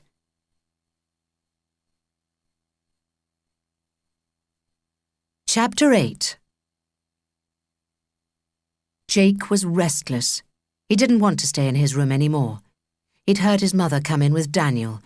Sexy music was now floating up from the drawing room and squeezing its way under his door. He looked in pain. "Let's go to your place," he mumbled. No, my father's at home. He's working in his study and I don't want to speak to him. Anyhow, if my mother sees me, she'll make me look after Ruthie. Since Fat Nan had come to live with them, Holly had had to do a lot more baby-minding. She loved NOP, but not when she had one of her prolonged grizzles, and nowadays these always seemed to start the second Mother had turned her back. They decided to go shopping, not to buy anything, just to look. Jake seemed quite cheered up by the prospect. A tiny bit of Holly felt excited. What if Jake pinched something and she saw him? Wouldn't that mean she was involved in a crime? She knew that really she ought to refuse point blank to go round the shops with him, but she couldn't resist. The truth was, she felt bored. Sometimes people became murderers out of boredom, didn't they? So what was to stop people thieving out of boredom? Jake didn't quite fit into this, though. Holly's theory was that he stole things because his mother spent most of her time out of the house, or making sure that he kept out of the house in case he dirtied it.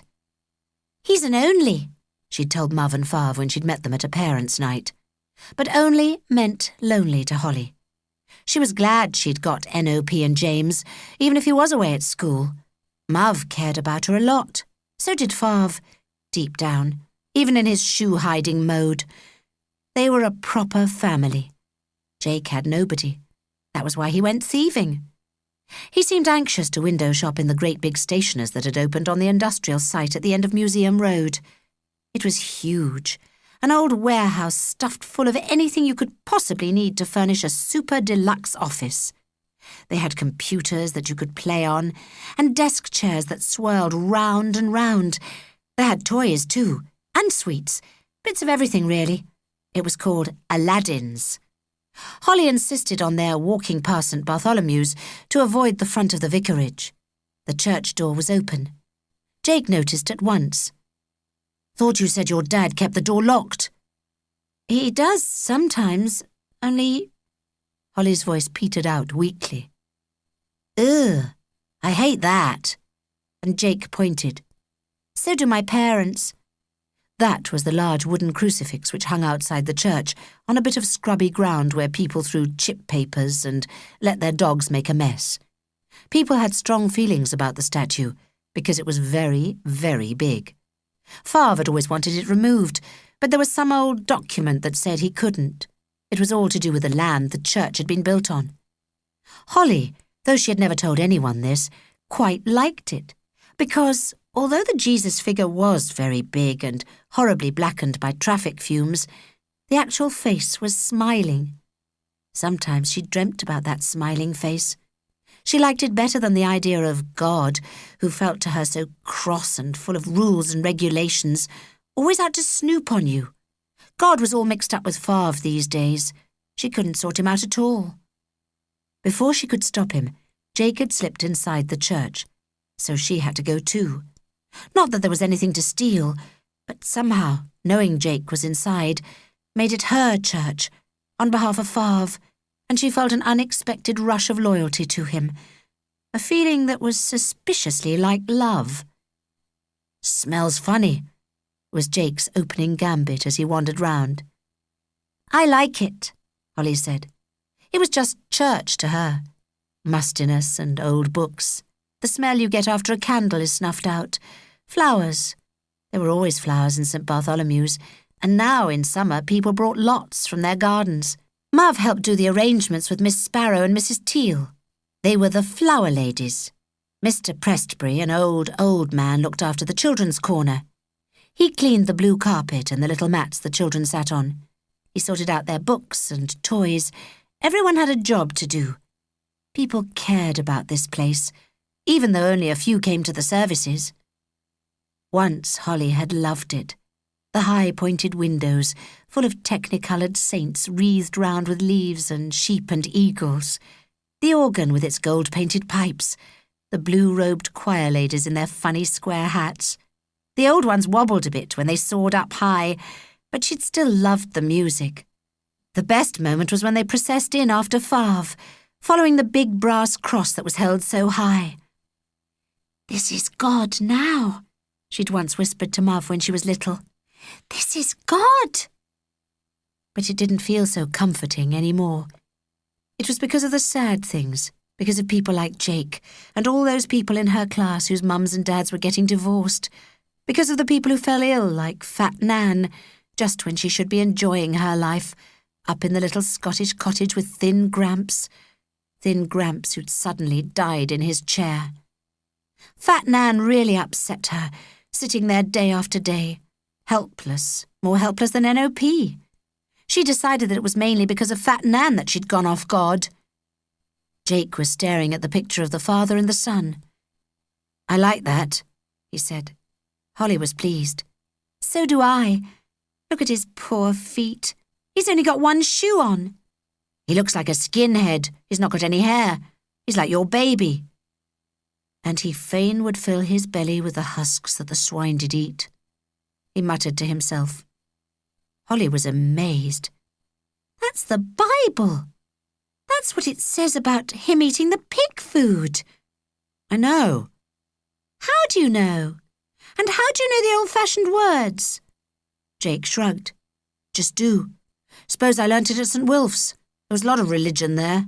It's crap, I think." Holly, not sure anymore whether God was crap or not, followed him up to the front of the church. The table below the great east window was empty, apart from 2 old candlesticks. They were only pottery. The silver ones were in the bank. Jake stared up and down. "Is this where the burglar system is going to go, then? Up here?" Holly felt a little stab of fear. "I don't know." "Well, this is where your father will be, isn't it? You know, doing his thing with the wine and bread."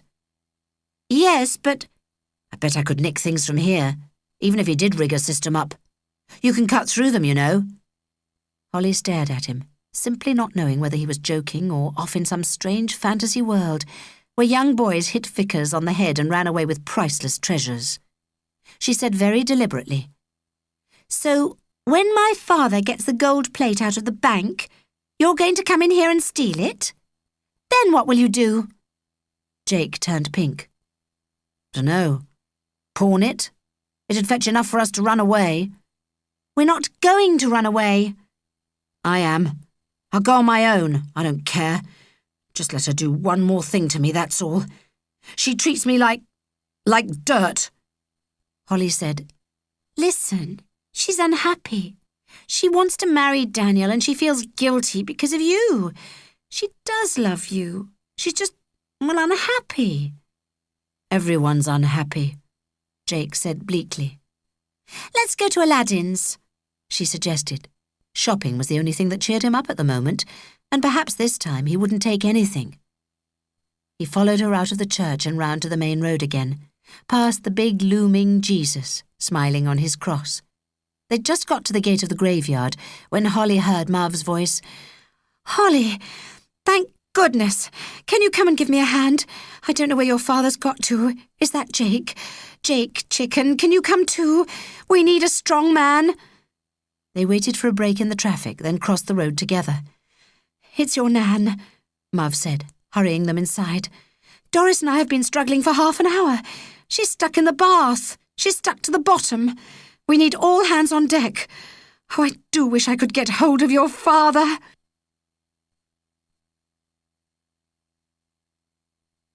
Chapter 9. They followed Mav along the hall and into the little bathroom next to Fat Nan's room. It was extremely hot and steamy, and they couldn't see properly. This was just as well. Holly really didn't want to see her grandmother sitting in the bath, and she was sure Jake didn't. Mav went straight in while they hovered by the door. Doris was bent over the bathtub, her long, stringy arms heaving and straining. "If you could just get a better grip, lovey." But Nan was whimpering. "I can't. It's the pain, and I've no strength in my arms. I think you'll have to get help, Mary." This was to Mav, who had taken up a tugging position at the other end of the tub. Jake, from the doorway, whispered to Holly, "If the bath mat's really stuck, the thing is to break the suction. Get something underneath it." "But Nan's so heavy," Holly whispered back. "I don't think they can move her to get at the mat. That's the trouble." "These silly mats," Doris was saying, "should never have been invented if you ask me. You need a nice modern non-slip bath, Granny." Doris had an irritating habit of spending other people's money for them, and yet it was perfectly obvious that the vicarage family didn't have any. "Heave-ho," said Mav cheerfully, but with a faint desperation in her voice. Through the steam from their post at the door, Holly and Jake saw what looked like a baby whale wobble and splash, make a tiny heaving motion, then, with a groan, sink back beneath the bubbles again. "Let's empty the bath," Doris said decisively, and she pulled the plug out. "But Nan'll get cold if you do that," Holly pointed out. She was feeling really sorry for her grandmother now, exposed like that in the bathtub with everybody looking on. Not that she and Jake were looking. They really were not. Nan's helplessness reminded Holly of NOP. It was a done-to life, being a baby. And when you grew old, it was a done-to life all over again. You couldn't do things for yourself any more than a baby could.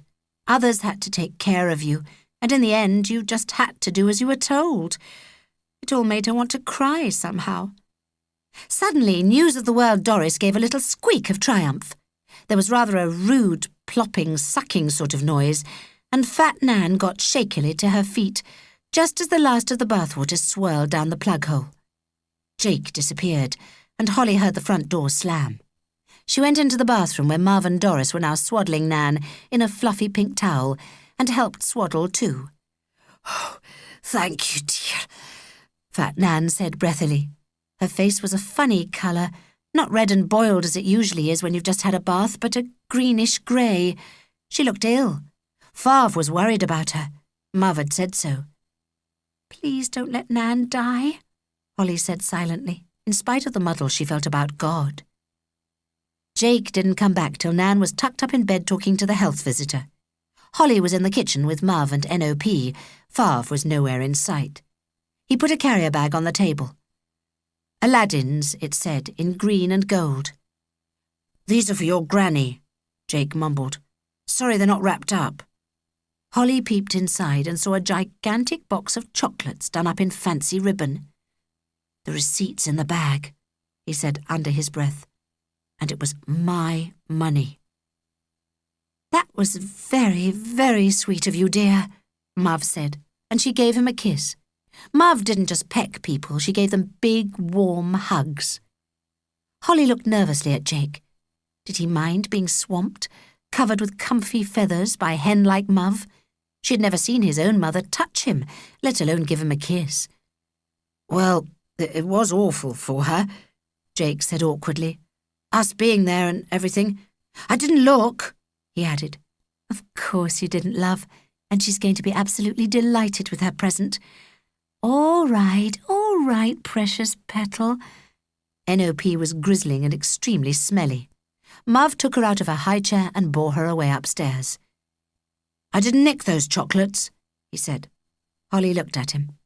"I didn't. I'm telling you." Okay, I believe you." He stared round the kitchen, and his eyes rested on Favre's pin board. It was a model of neatness, 4 drawing pins to each notice, and everything arranged with mathematical precision. There were different sections, monthly, weekly, and daily. The word that came up most often was jobs. Even Fat Nan had a job, it seemed, something to do with sorting out the vicarage newspapers and putting cuttings into folders. Holly had endless jobs, monthly, weekly, and daily. Dustbins to carry out and shoes to clean. Not just her own either, but other people's, or so it seemed to Jake. There were a lot of extremely boring things on the list. The washing of jam jars for the sum of fate, sorting out old clothes for jumble sales, and even sewing buttons on. He was amazed. Why did Holly do all this? She was always saying that being a baby was what she called a done-to life. Hers was a done-to life if ever there was one. Holly wasn't like any other girl he knew. She was much more grown up. That was why he felt safe with her. But she was a bit too serious. There was all these jobs she had to do. They were making her old before her time. In their own way, her parents were as bad as his mother. Worse, really. At least he had time to himself. All that baby minding as well. Jake didn't really like babies, the smell and the mess. One reason he didn't want to go to Spain to see his father was the new baby. Then he remembered something. "I got this for your Ruthie," he said, digging into his pocket. Cautiously, Holly stretched out a hand. It was a small brown teddy bear, with a red ribbon round its neck, a tiny knitted ski hat and tiny knitted boots.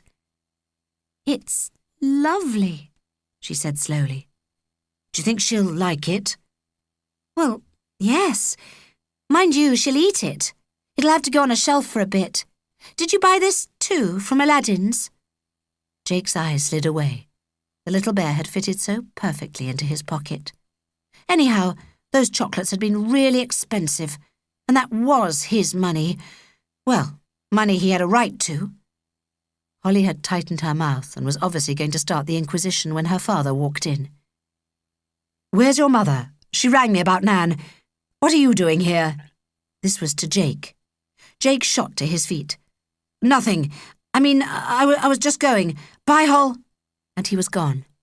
Holly glared at her father as the back door was pulled shut. "Why did you have to do that? He wasn't doing any harm." She wanted to say, "A wonderful Christian you are."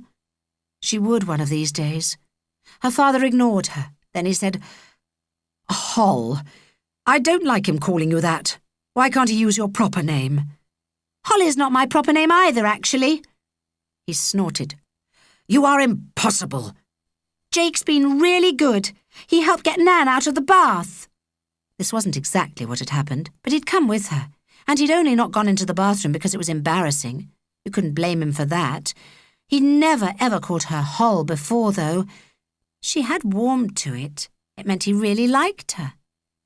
"What do you mean? What on earth was your grandmother doing in her bath with that boy there?" "She got stuck to the bottom. She couldn't get out. Mav said we all had to pull, but in the end she and Doris managed between them. The Hells visitors come. I think Nan's a bit shaky." The minute she mentioned Nan, her father walked out of the kitchen, only pausing to say, as if it were the most natural development in the world, "Oh, the Sinclairs are definitely coming, by the way. We'll need your room." Holly sat on at the kitchen table, clutching the little brown bear against her chest. She had hidden it from Favre in case he asked questions. Slowly, with a certain weariness, she looked round at the shabby room, the faded paint, the greasy cooker. Doris didn't do cookers. The old-fashioned airing rack full of shirts. She didn't always do ironing either. The house was full.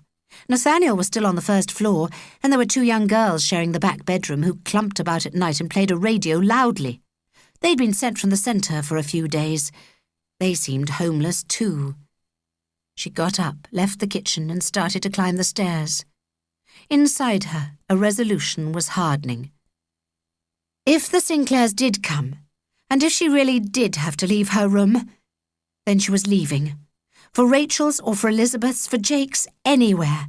She might even join him on his pilgrimage to this old barn in the hills, though she knew, deep down, that going there could only be a dream. She unlocked her bedroom, went in and locked it again. Then she pulled out the old trunk from under the bed. On top of the rainbow-coloured shoes, she carefully placed Little Bear. That was what she would call him. She knew he was stolen. Jake's slithery eyes had told her that. And now he wasn't going to be given to NOP, so that was another kind of stealing. But she loved him. She would take him with her on her journey, wherever it led her. Carefully she closed the lid on him, feeling suddenly rather grown up, and unexpectedly filled with a kind of peace. Disc 3. Chapter 10. That Friday, Holly always remembered the day. It went down in her memory as Bad Friday. Several things happened at once. Nothing was supposed to happen, except that she was going off for the weekend with the guides, and on the Sunday, Favre was holding his patronal festival, the day of their saint, St. Bartholomew. He had been grumpy all week, because the bishop, having promised he'd come, then rang to say he couldn't. Some important person had died, and he had to conduct a service. It was going to be on telly. Typical, Favre had snorted. He's all high profile, that man. Holly didn't understand. Mav explained rather hesitantly that the bishop was a little bit of a snob, that he probably wouldn't think Favre's festival worth missing a TV appearance for. Dear man, but he does have his problems, she'd said vaguely. This meant she didn't like him at all. Doris got into trouble on Bad Friday too. Favre had to get the gold plate from the bank and put it into his new safe. He didn't know how to transport it from the High Street to Museum Road. He was worried that if he used his car or got a taxi, they might break down, and he'd be sitting there clutching the thing, just asking to be mugged. If he walked, someone might pounce and run off with it. There wasn't enough money to use a security firm, so in the end he used his bicycle. He'd always said you were your own master on a bike. First away at the traffic lights, always able to squeeze past in tight situations. So he put on his helmet and his fluorescent chest bands and pedalled off. Holly felt quite excited because he'd told her that she could see the plate before he put it in the safe. But she never did get to see it. As he wheeled his bicycle into the drive, on his way back from the bank, two men appeared, one with a camera and one with a notebook. They were from the Darnley Examiner, a newspaper Favre detested because it had so many spelling mistakes and always got the facts wrong about happenings at St. Bartholomew's. "About this relic you've got, Vicar. A little bird told me it was worth 50,000? The one with the notebook began, licking his pencil. Favre pushed past him and marched into the house with his padded envelope from the bank, threatening to call the police if the men didn't go away. Then he started to interrogate Holly. Had she told anyone about the gold plate and what it was worth? No, she said, and no. Well, she'd no idea what it was worth, but she had told Jake. She lied about that bit because she was frightened of what her father might do to him if she confessed. There'd been all those questions about the burglar alarm. He rang Jake up anyway, but he wasn't there. Holly could hear Favre being very curt and brisk with Mrs. Tolland. He was dead sure it was Jake. But it wasn't. It was Gossip Doris. She told her neighbour Frida about the gold plate, and Frida had told her Jack, and Jack had talked about it that night down in the pub. It was Mav who pieced together how the story got out. "She'll have to go," Favre stormed, locking the padded envelope up in the safe without showing the plate to anyone. "She's a troublemaker." But Mav defended Doris. "Everyone's interested in a thing like that, pet," she said. "And Doris wouldn't think she was doing any harm. She's a good woman. She's so patient with your mother and marvellous with the children. I can't do everything myself." But Favre was firm. "At the end of the month she can go. We'll all have to pull our weight a bit more round here, that's all." Holly's heart dropped into her boots. She couldn't see how any more jobs could be squeezed into her personal diary. She wanted to point out that the way to cut down on the housework was to be a normal family. Just Mav and Favre, Holly, James and N.O.P., to get rid of all the drop-ins and the hangers-on. "Can I see the plate?" Holly said. "No, you cannot." Nobody ever did get to see it. It was stolen before the festival happened, but Holly only found that out later. Afterwards, as she always called it. The biggest afterwards that had ever happened to her. She was supposed to be packing for guide camp. She had a kit list and she was depressed because she didn't have half the things. Rachel, whose house she might be sleeping in that night because it was an early start next day, had said it was okay. They had loads of sleeping bags and things like that. She could borrow a windsheeter and a hat too. Holly just wished she could take her own things. Mav had told her to go through the jumble boxes, but she didn't want to.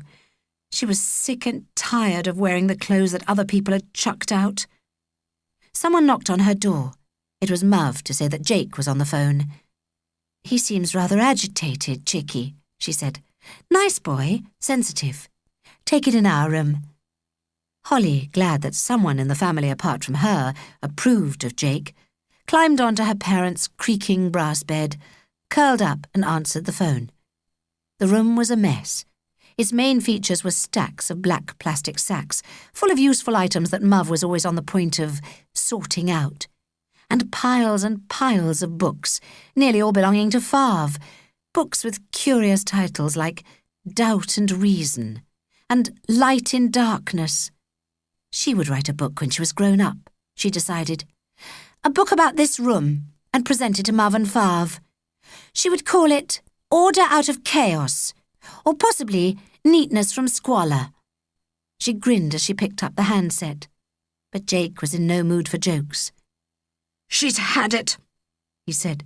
His voice was half a snarl and half a sob. There was a long pause after he said, "She's had it," then a funny snuffling noise. Holly knew he was crying. "What happened, Jake?" "I spilled a cup of coffee on the white carpet. I was carrying it upstairs and I tripped. She wasn't in, so I got some carpet shampoo and tried to get rid of it, but it just made it worse. It sort of spread, you know. Anyhow, I thought I'd try tea leaves like Doris told us. I made the tea." Holly gasped. "You made tea? You mean you used it fresh on the white carpet?" "Well, yes. Isn't that what you're supposed to do?" She hesitated. I'm not sure. I thought perhaps you had to dry them first. I think they're just for getting the dust up." "Point is that I've ruined her carpet. The tea leaves made it worse. It looks horrible. I could kill Doris, silly cow." Poor Doris, both a sheep and a cow. Holly had a vision of her mooing over a large teapot and smoking one of her drooping fags. "I've packed anyway. I'm going." "You're not." "Yes, I am. She hit me. She was cruel. Coming with me?" "No, I mean I can't. I'm going to camp." "Come with me instead. I'm going to our barn." "You can camp in that. At least you won't have to put a silly tent up each night." "No, honestly, I can't. And listen, you can't either. People don't just run away." "They do, every day. I've told you, I've packed. I've worked out the money and everything." At that moment, Favre came into the room and Holly jumped off the bed. Muv told me to speak on this phone," she stammered. "She gave me permission. Listen," she said to Jake. "I'll see you. Got to go now." "Phone me if you change your mind," he said and rang off. "Who was that?" Favre said. "Jake." He scowled.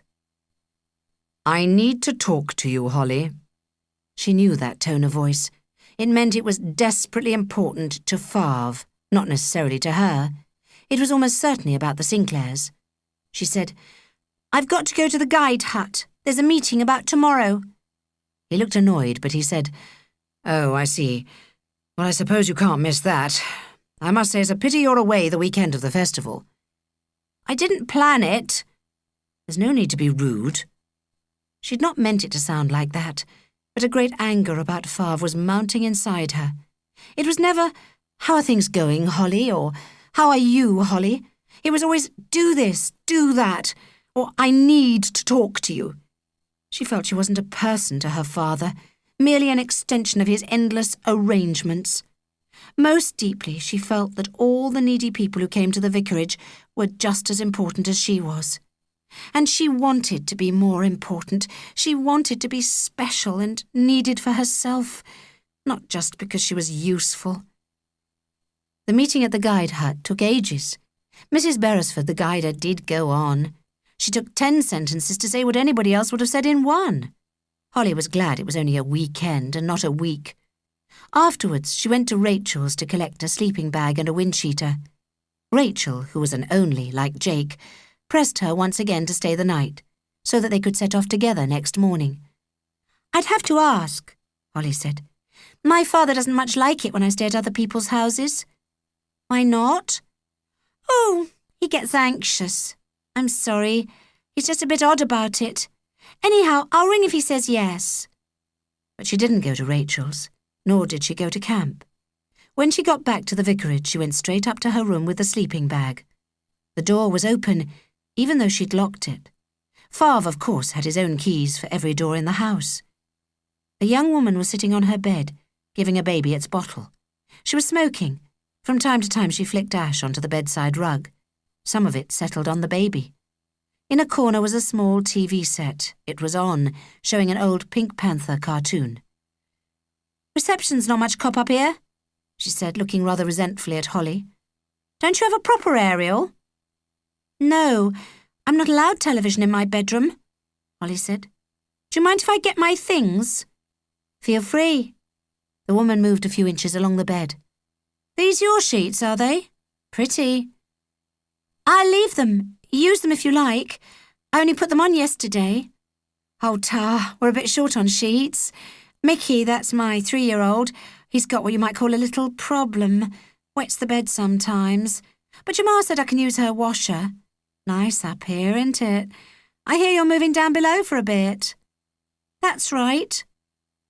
Holly moved silently about the room, wanting to kick the quacking television to pieces and hurl it out of the window. She wouldn't be coming back to this room, so she had to make certain she didn't forget anything. Warm sweaters, jeans, underwear, her toilet things. On top of everything, neatly folded into James's rucksack, she placed the rainbow shoes and Little Bear. Then she went downstairs and peeped into the suitcase room. The cases and boxes had been moved to one end, and the folding bed put up for her, the saggy old one that they always used when someone stayed the night and there was a full house. The window in the suitcase room was high up, like a lavatory window. A line of poetry came to her from something they'd done at school. That little patch of blue that prisoners call the sky. Being in this room would be no better than a prison cell. There was some black mould in one corner and a nasty smell, which Doris said was mice. Nevertheless, she unrolled Rachel's sleeping bag and set out her toothbrush, towel and flannel to show she'd moved in.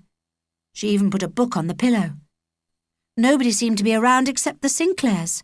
She could hear voices on the top floor, and the smell of cigarettes drifted downwards. Favre would stop that pretty quickly. There might be a good row about it. But she was going to miss it. She wouldn't be here. She went down the road to the phone box and rang Jake. When he answered, she said, "So you're still around then?" "Yep. I'm not going yet, not till it's quiet. I might go tomorrow morning. Not sure yet. Change your mind about coming with me then?" She took a deep breath. "Yes, I have. Those Sinclair people have been put in my room while I was out at the guide meeting. They've just taken over. My stuff's gone to the box room. Tell me what I need to bring, but don't say money because I've not got any." "Warm clothes, food, toilet paper, things you'd need if you were camping." "OK, I can get those. When should I meet you? And where?" There was a pause. "You can stay the night here if you want. She's gone to London." He laughed. "I told her I'd ring the NSPCC. I've got a black eye." "You've not?" "I have. Well, I'm getting one." On her way home from the phone box, Holly thought rapidly. She had an invitation to go to Rachel's, so she could set off from there for camp. Let them think that's where she'd gone. With luck, nobody would check. Mav would be taken up with the Sinclairs and Favre with the festival. She didn't want to worry Mav.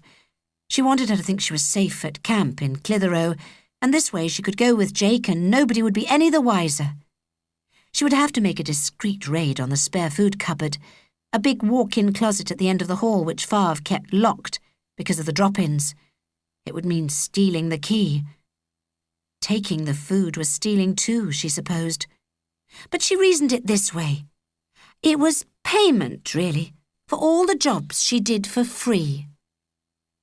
As she sat in the suitcase room on the sagging camp bed, she thought again of the muddy, slithery canal towpath, of Jake's slithery eyes when he'd been thieving, and of sliding about in general, of not knowing what to hold on to, nor what was right to hold on to. She was sure about certain things, though. Her father and mother were behaving badly to her. In the nicest possible way, they were both neglecting her, and they needed a shock. And Jake's mother had been both neglectful and cruel. Finally, she had made a promise to herself that if the Sinclairs moved into her bedroom, she would leave home. They had done precisely that, and nobody had consulted her. Mav always said that the most important promises were the ones you made to yourself. Well, the time had come for Holly to take her at her word.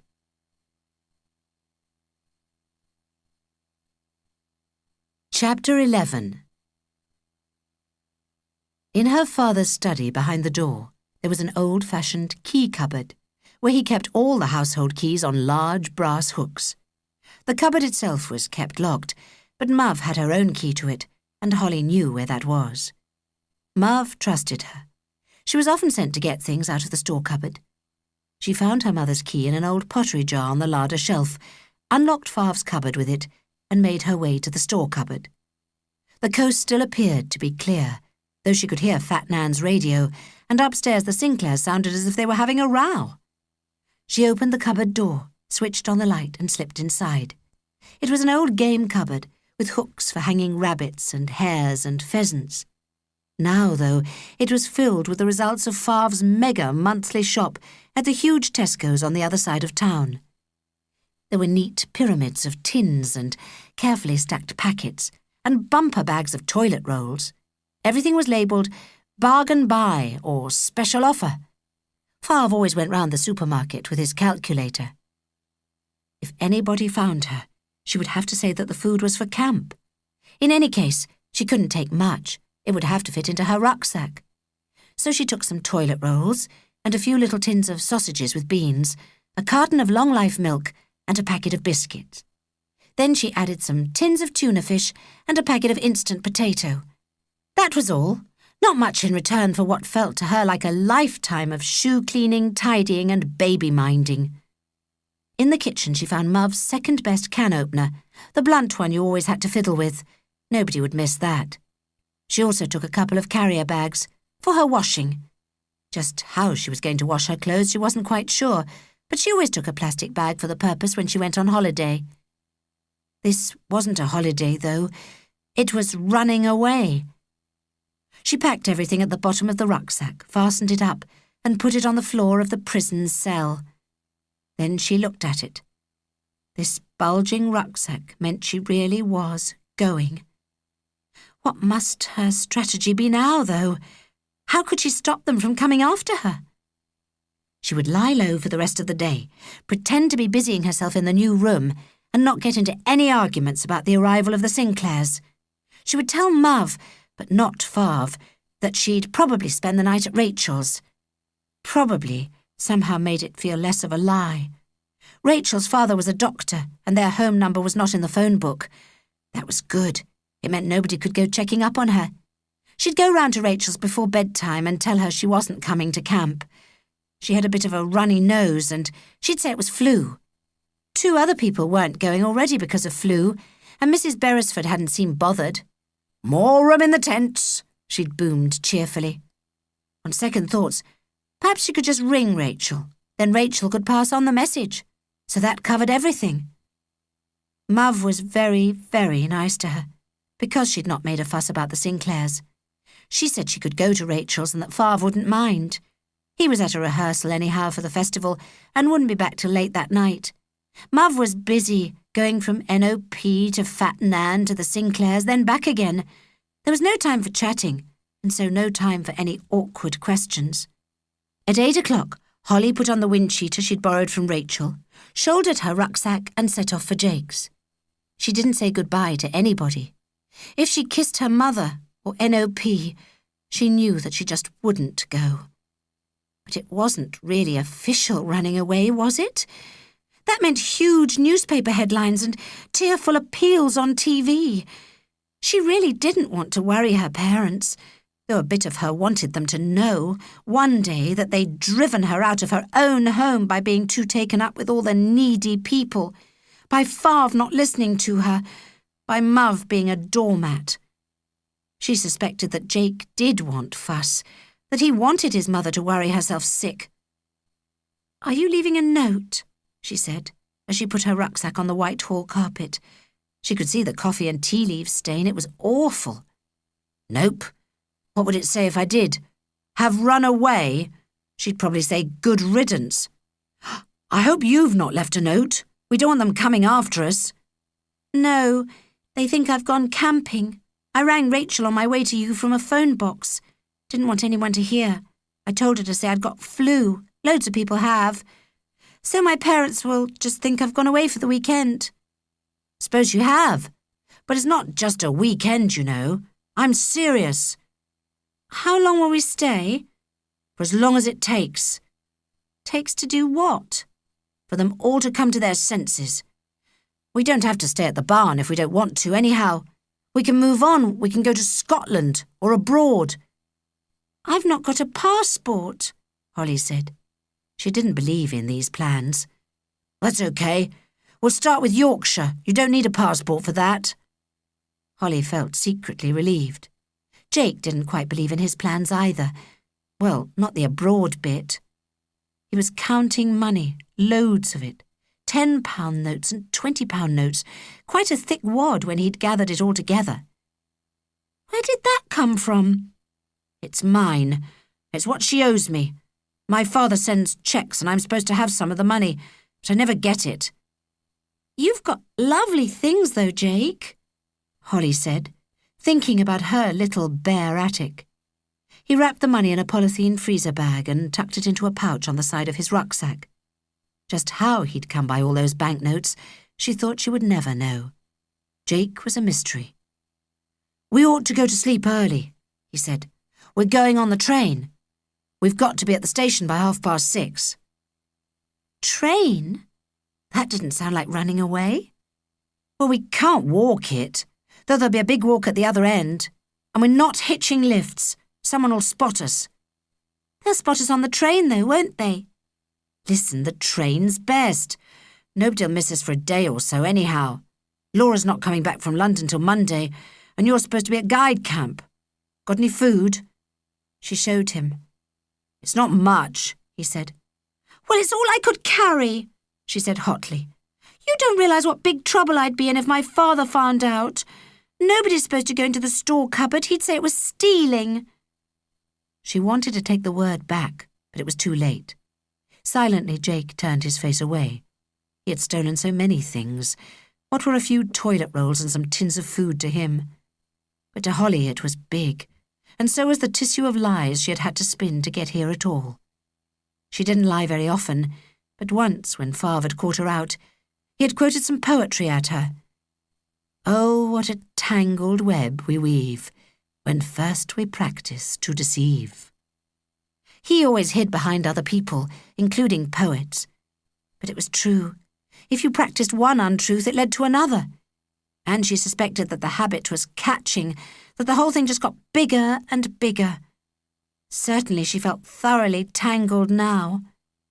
Jake had gone into his ensuite bathroom, made some splashing noises, and now came back in a dark red toweling bathrobe. "I'd have a good wash if I were you. I'm not sure when we'll next be able to have one." "Isn't there a stream?" "Yes, it goes past the door." "We can use that then."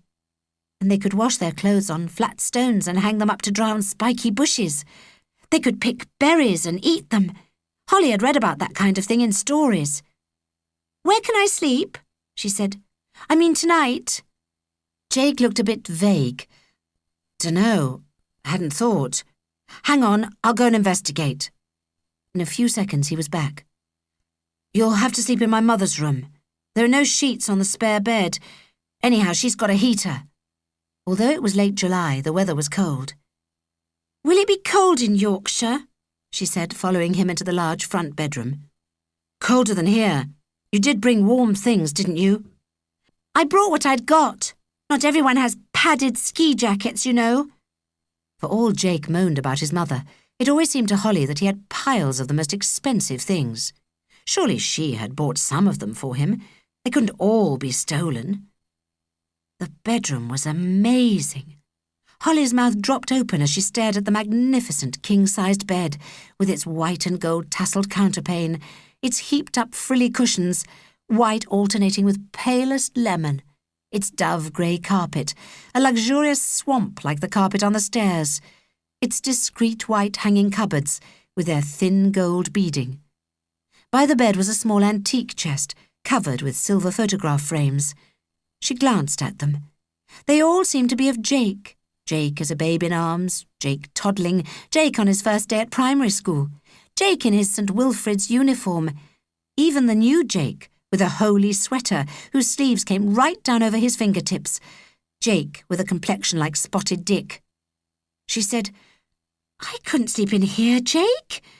"You could. She'll never know. Listen, it's a bed, isn't it?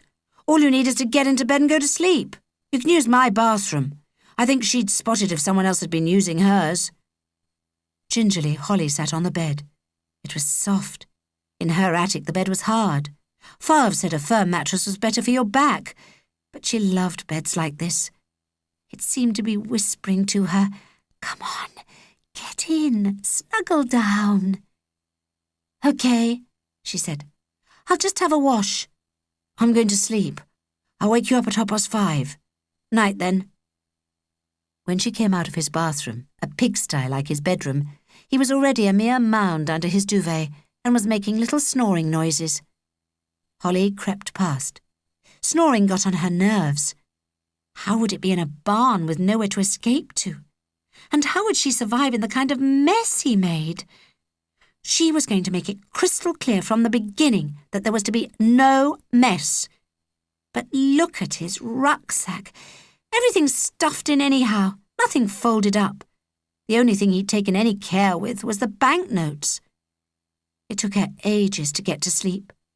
There was so much room in the enormous bed, and it was so soft and warm and comforting. She wanted to stay awake, just to enjoy it. It smelled nice, too. The whole room smelled nice. Mrs. Tolland had rows and rows of beautiful bottles of stuff and baskets of soap. Mav never had things like that. When Holly got back, she was going to buy her a huge bottle of really expensive perfume. She'd get the money from somewhere. Thinking about Mav made her feel sad and a bit scared. She wasn't at Rachel's, all ready for guide camp. She was an intruder in Jake's mother's bed. What if Mrs. Tolland came back, pulled back the covers and found her there? She might yell. She might have one of her daily screams glowering at Holly with those curious glittery eyes and screeching, "Filth!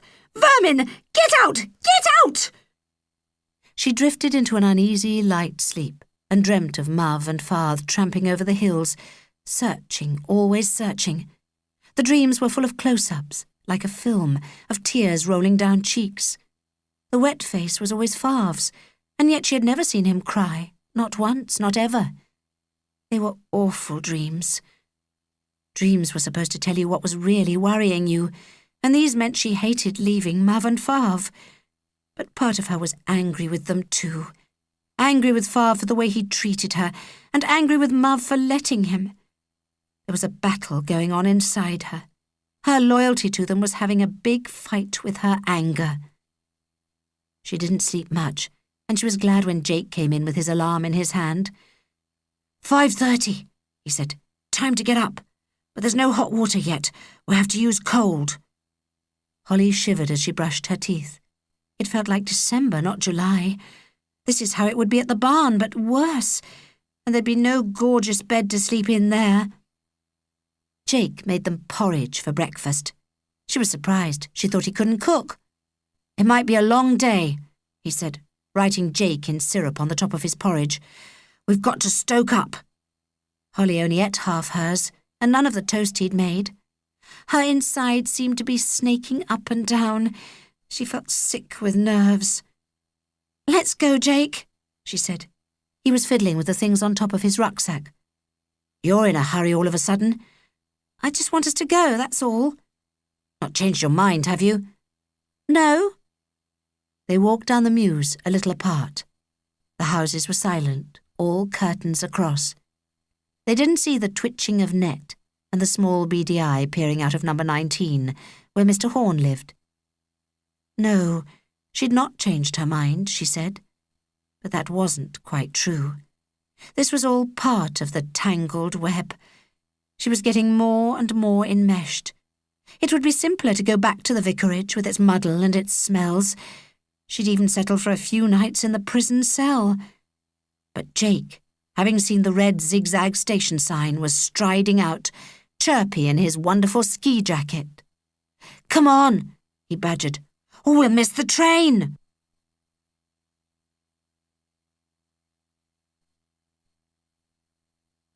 Chapter 12. Running away was simpler than Holly had imagined, at first anyhow. Jake bought 2 tickets and gave her 1. "In case we get separated," he explained. But she did not intend to be separated. Jake was definitely in charge, and he'd got all the money. While he was buying the tickets, she looked at a phone box and wondered whether to phone the vicarage with her green card. Favre insisted on her having that for emergencies. At least she could tell them, vaguely, that she was about to set off camping. She didn't have to say that she wasn't with Rachel. But it was as bad as lying, because the idea was to mislead them. There was no difference. Anyhow, the chances were that Favre would still be in bed, not wanting to face the day, and she didn't want to risk talking to her mother. She felt she might cave in, just trickle home to the vicarage. And that would be pathetic. She was angry with them, and the last straw had been moving that awful Sinclair family into her bedroom. She put her green card back into her pocket and moved away from the phone box, noticing that someone had dumped a stack of local evening papers just outside it, papers left over from the night before. Down the right-hand side of the front page was a blank white stripe headed "Late News Flashes," and in the middle of this, all smudged, it said, "Church Theft." Holly edged sideways and read it. "A pre-Reformation pattern, said to be worth many thousands of pounds, has been stolen from the vicarage of St. Bartholomew, Museum Road, Darnley. The pattern, usually in the safekeeping of the bank, had been removed to the vicarage for use in the church's forthcoming patronal festival, when it celebrates a 400-year anniversary. Just how the pattern disappeared from the safe, acquired specially for the occasion, remains a mystery." Standing squarely in front of the pile of papers, Holly felt behind her, ripped off one of the front pages and stuffed it in her pocket. Then she walked up to Jake, who was replacing his banknotes in the plastic freezer bag. Surely he could have nothing to do with the missing gold plate. For one thing, it had been locked in a safe, and he'd have had to know the combination number in order to open it. For another, he'd have had to know someone who would give him money for it, someone who dealt in ancient silver and gold. The likelihood of Jake's passing the pattern to someone in the Manchester underworld was not high. He couldn't have had time anyway. She'd seen the thing in its jiffy bag less than 24 hours ago. She didn't say anything on the train. It was quite crowded and they couldn't sit together. Jake said that was probably a good thing, that if by any chance someone had worked out they'd run away together and was looking for them, they'd attract immediate attention as a pair. He was soon absorbed in the music coming out of his Walkman. The continual tinny buzzing noise reminded her of mosquitoes. She hadn't got one, and the book she'd brought was at the bottom of her rucksack. She stared out of the window, trying not to think about Muv and Favre. She felt guilty about what she was doing, but at the moment her anger was stronger than her guilt. Since last night at Jake's, 2 pictures kept creeping into her mind: Mrs. Tolland's marvellous bedroom and her own dingy attic at home. Her place, which they had simply filled up with one of their problem families without so much as a by your leave. It was so awful of them. Well, she wasn't surprised at Favre. He'd done things like that before. But Muv, how could Muv let him? Why hadn't she stuck up for Holly? The landscape moved past, slowly at first as the train trundled through grimy suburbs, past factories and mills, past empty brick-filled patches of waste ground, where fires burnt mysteriously, and where hunched-up figures shambled about, poking paper into the flames with sticks. Gradually the town gave way to country. Small, flattish fields, fuzzed at the edges with thick summer hedges and pierced by the odd church spire. Then, as they moved north, the hills became bigger, swelling up and down more. Holly felt an excitement growing somewhere deep inside her and stared expectantly out of the window. But now the train was really travelling. Everything was a greeny-brown flash. A few seats down, his Walkman still glued to him, Jake had fallen asleep with his mouth open. She felt drowsy too. Perhaps she should close her eyes. But the ticket man was coming down the train. At first she mistook the dark uniform for that of a policeman, and her insides flipped right over. What if they'd found out about the stolen gold plate? Or that 2 kids had run away from Darnley?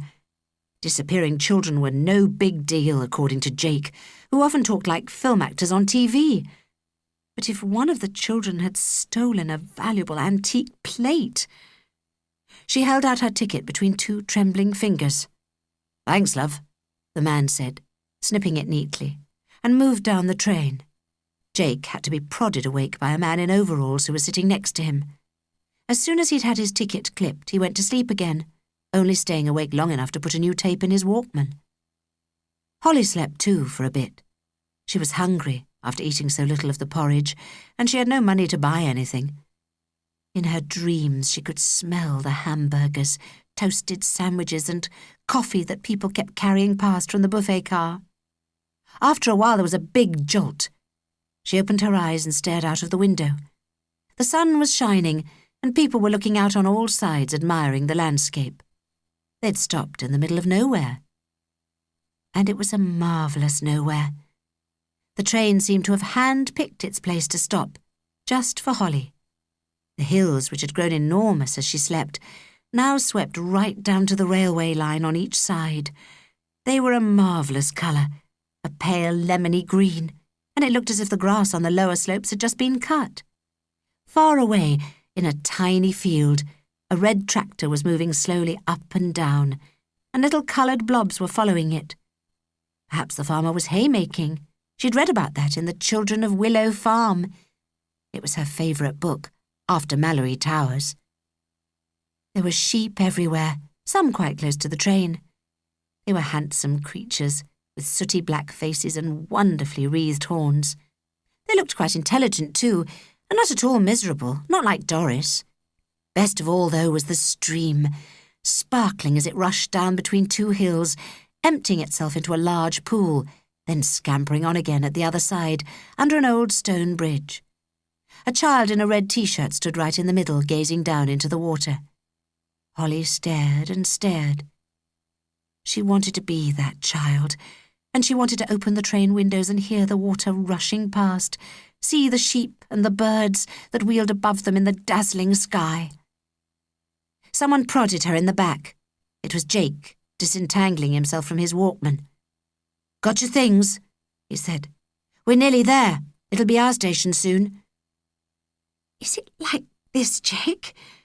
Is it like this, where we're going?" Holly whispered, turning away from the window reluctantly as the train jolted forwards again. She was in a dream. She wanted to run with the sheep, eat the grass. St. Bartholomew's vicarage, the grime of the town, even Marvant Farve, had quite faded. There was only this. Jake merely glanced. "Better," he said. "Miles better. Come on, we're stopping."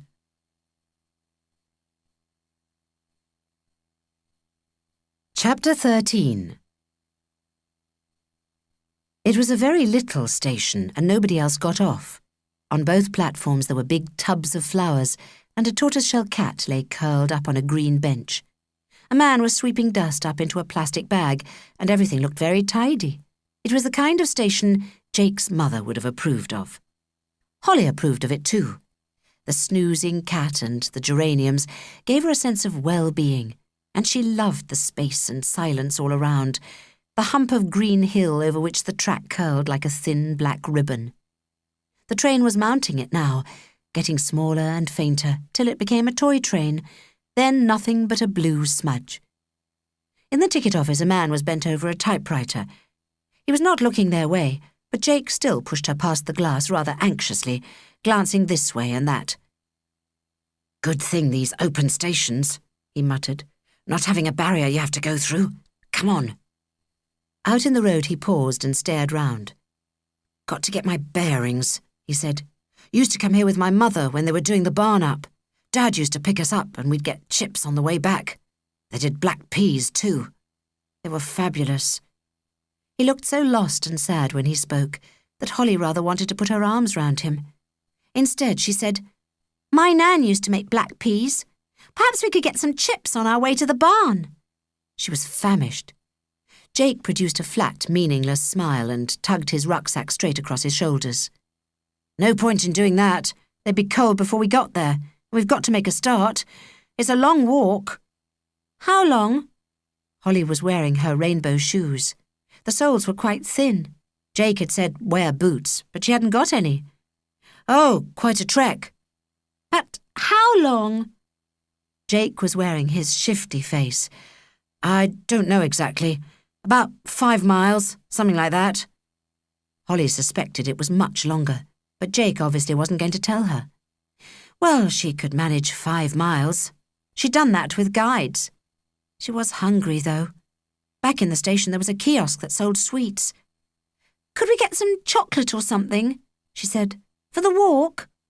"No, they might notice us." "What do you mean, notice?" Jake got exasperated. "Look," he said, "we're on the run. We've gone missing. Do you want them to come and take us back before we've even started?" No, I don't," she said. And she didn't, not at that moment. They had run away from their families to teach them a lesson. No point in caving in before the adventure had even started. He said, "I've brought some chocolate, but let's get going. I don't like the look of the weather." She stared up as they stepped out. The sky was still bright and the sun still shining, but what had been blue now had a faint yellowish tinge to it, and there were 1 or 2 big, dark clouds patterning the hillsides with ragged shapes as they floated overhead. "I'd put your anorak on," Jake said, pulling his own over his head. "It'll be pouring down soon." When they'd walked a bit, he gave her some chocolate. Not much, considering the great bag she'd seen in his room. It set her wondering about all his thieving, and about the gold plate that had disappeared from Favre's study. She'd have to ask him about it. She'd got to find out somehow. But she knew she couldn't plunge straight in. That always drove him into a corner, gave him his frightened rabbit look when she was sure he automatically told lies. So she walked at his side in silence, hearing nothing but her own laboured breathing as the road got steeper, and the peevish little wind that had got up, rattling away in the hedges. There was a mutter of distant thunder, and no sun now. Whenever he heard the noise of a car engine, Jake made her walk a few yards in front of him. He said they mustn't look like a couple who were doing things together.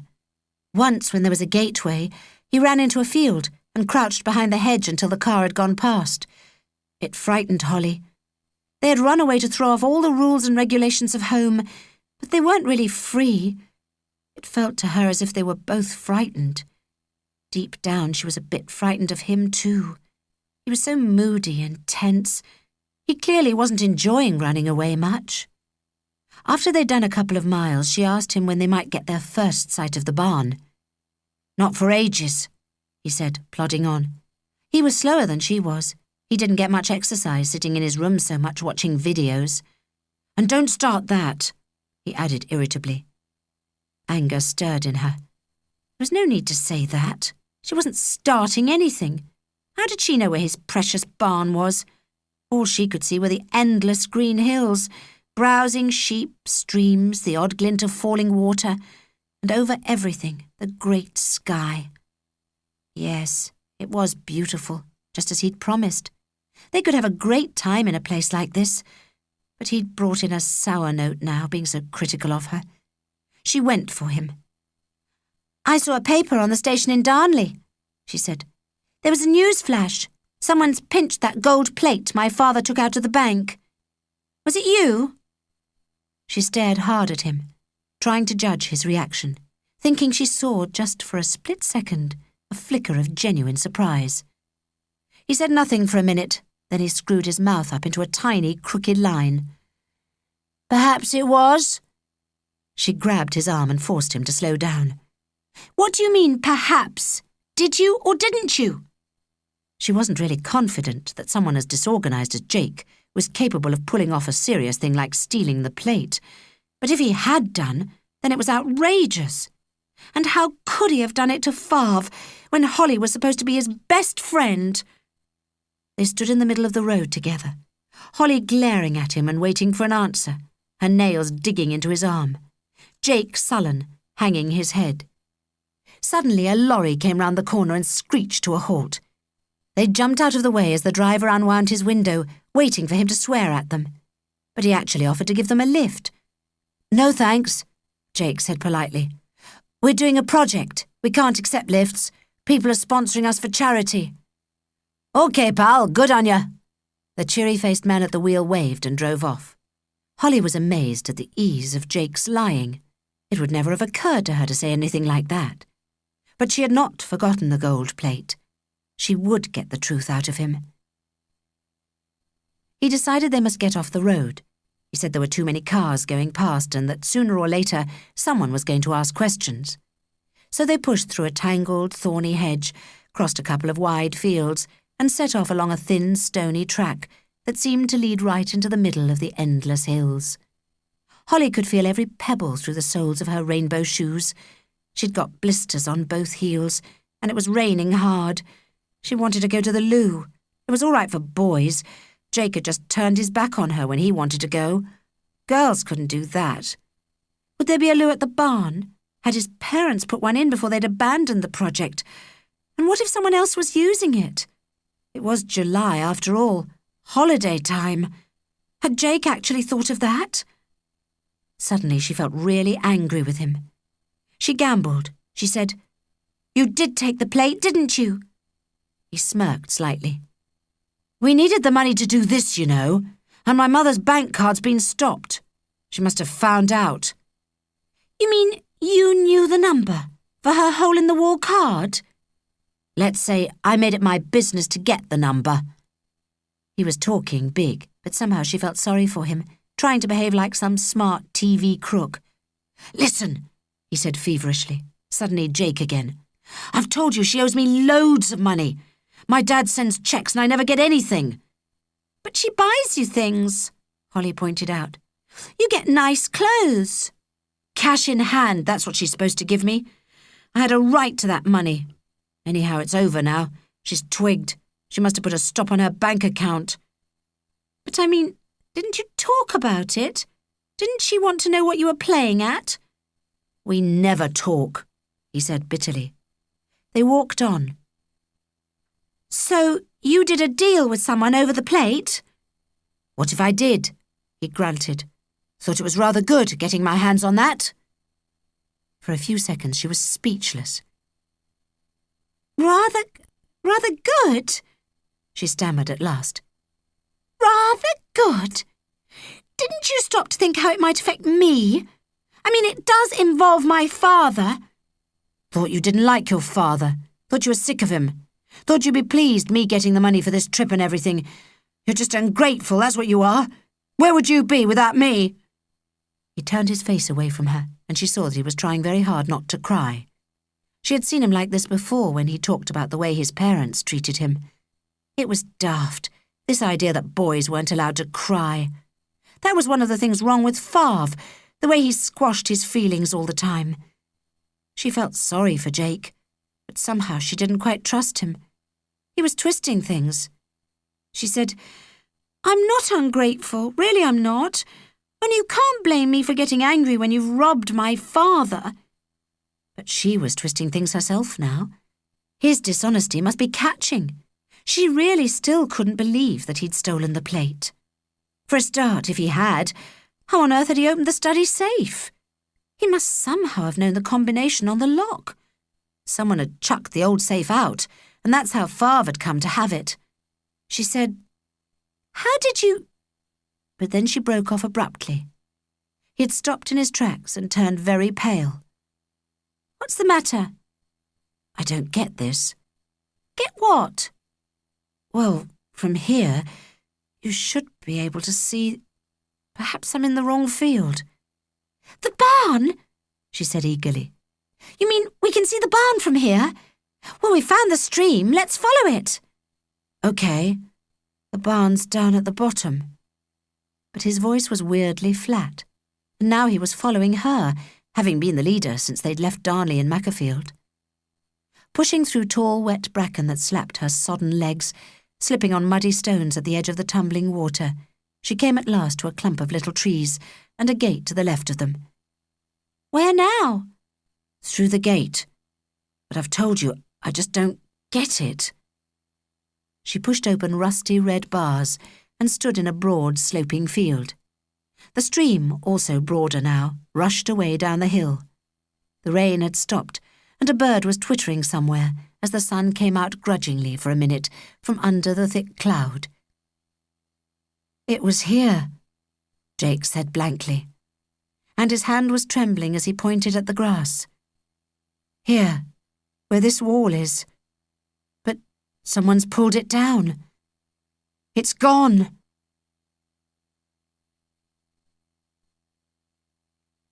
Chapter 14. Holly stared at him in alarm, then grabbed him because he seemed to be swaying about. "I think you'd better sit down," she said, and they both sat down on the sodden grass. For a minute he had difficulty getting his words out. Then he said in a kind of whisper, "I feel as if someone's kicked me in the stomach. I can't get my breath." Holly knew that feeling. She'd had it the day they pulled down the little primary school at the end of Museum Road, the school where she'd been so happy. It was such a funny little place, with a pointed tower and a bell and faded squares for hopscotch painted on the playground. She'd loved it. Then one morning, she'd seen a horrible machine in front of it, unloading chains and a great iron ball to smash the walls down. Next day there was nothing there at all, except rubble and dust. It was as if all her happy memories had been swallowed up into a kind of swirling emptiness. Jake must be feeling it now, the same awful hollowness. He said, "The people who bought it must have gone bust or something. They must have sold it to someone for the stone and things. Stone's worth quite a bit." "Perhaps they couldn't get permission to make it into a real house," Holly suggested. "Favre had to apply for permission to build the church loos, and they made a fuss because the building was in a book or something." "I don't know." Jake's voice was defeated. "I don't think my father asked anyone's permission. Anyhow, what's the point of talking about it now? They've pulled it down." It was raining again. Holly felt very cold and ravenously hungry. No barn. So was this the end of the adventure? Were they simply going to walk back to the little station and get a train back to Darnley? How pathetic. There must be somewhere else they could go, surely. Jake had stood up and was looking up and down the field. "There are lots of these barns," he said. "There was one at the bottom of the next field. I used to play in it. Suppose they've pulled that down as well." He still looked defeated, very crumpled and small. "Well, we can always see," Holly said. They had to shelter somewhere. She slung on her rucksack and started walking down the meadow. "Pooh," she said, wrinkling her nose. "What on earth's that?" It was a sweet, sickly, sewery smell, and it was doing nasty things to her yawning insides. "Dunno," Jake said miserably, pushing on. When they'd scrambled over the broad stone wall at the bottom of the field, they found out. There was a small, neat barn, just as Jake had said, the one he used to play in. But the field that dropped away from it contained not the usual black-faced sheep, but several large pigs. Dotted over the grass were little tin houses for them, a bit like baby air raid shelters. Jake sniffed. "Ooh, you're right, they do stink. They didn't used to be here. This is all sheep country." Holly felt quite pleased to see them. She'd always been fond of pigs, and they were supposed to be intelligent creatures. Muv had a mad theory about them. She said they might be the missing link. The bit that fitted in between monkey and man. Holly stared at them, peacefully rooting about among the tussocks of grass. Poor fat Nan had been a bit like a prize porker, stuck to the bath mat. Ought she to go home? Ought she to go home now? What if they'd discovered that she'd tricked them? She felt a pang of homesickness, but she crushed it. It was Mav and Fav who tricked her, installing that family in her attic. They needed to learn a lesson. Anyhow, she and Jake had got this far without being caught, and they were going to make the best of it, even if there was no barn. He was untying some pink twine that fastened a door to an iron hasp. "They keep their rams in here sometimes," he said, "but it's empty." Holly peered in over his shoulder. The barn was filled with straw and there was a dustbin in one corner. Jake went in, lifted the lid, and sniffed. "It's for the pigs, I suppose. It's pellets.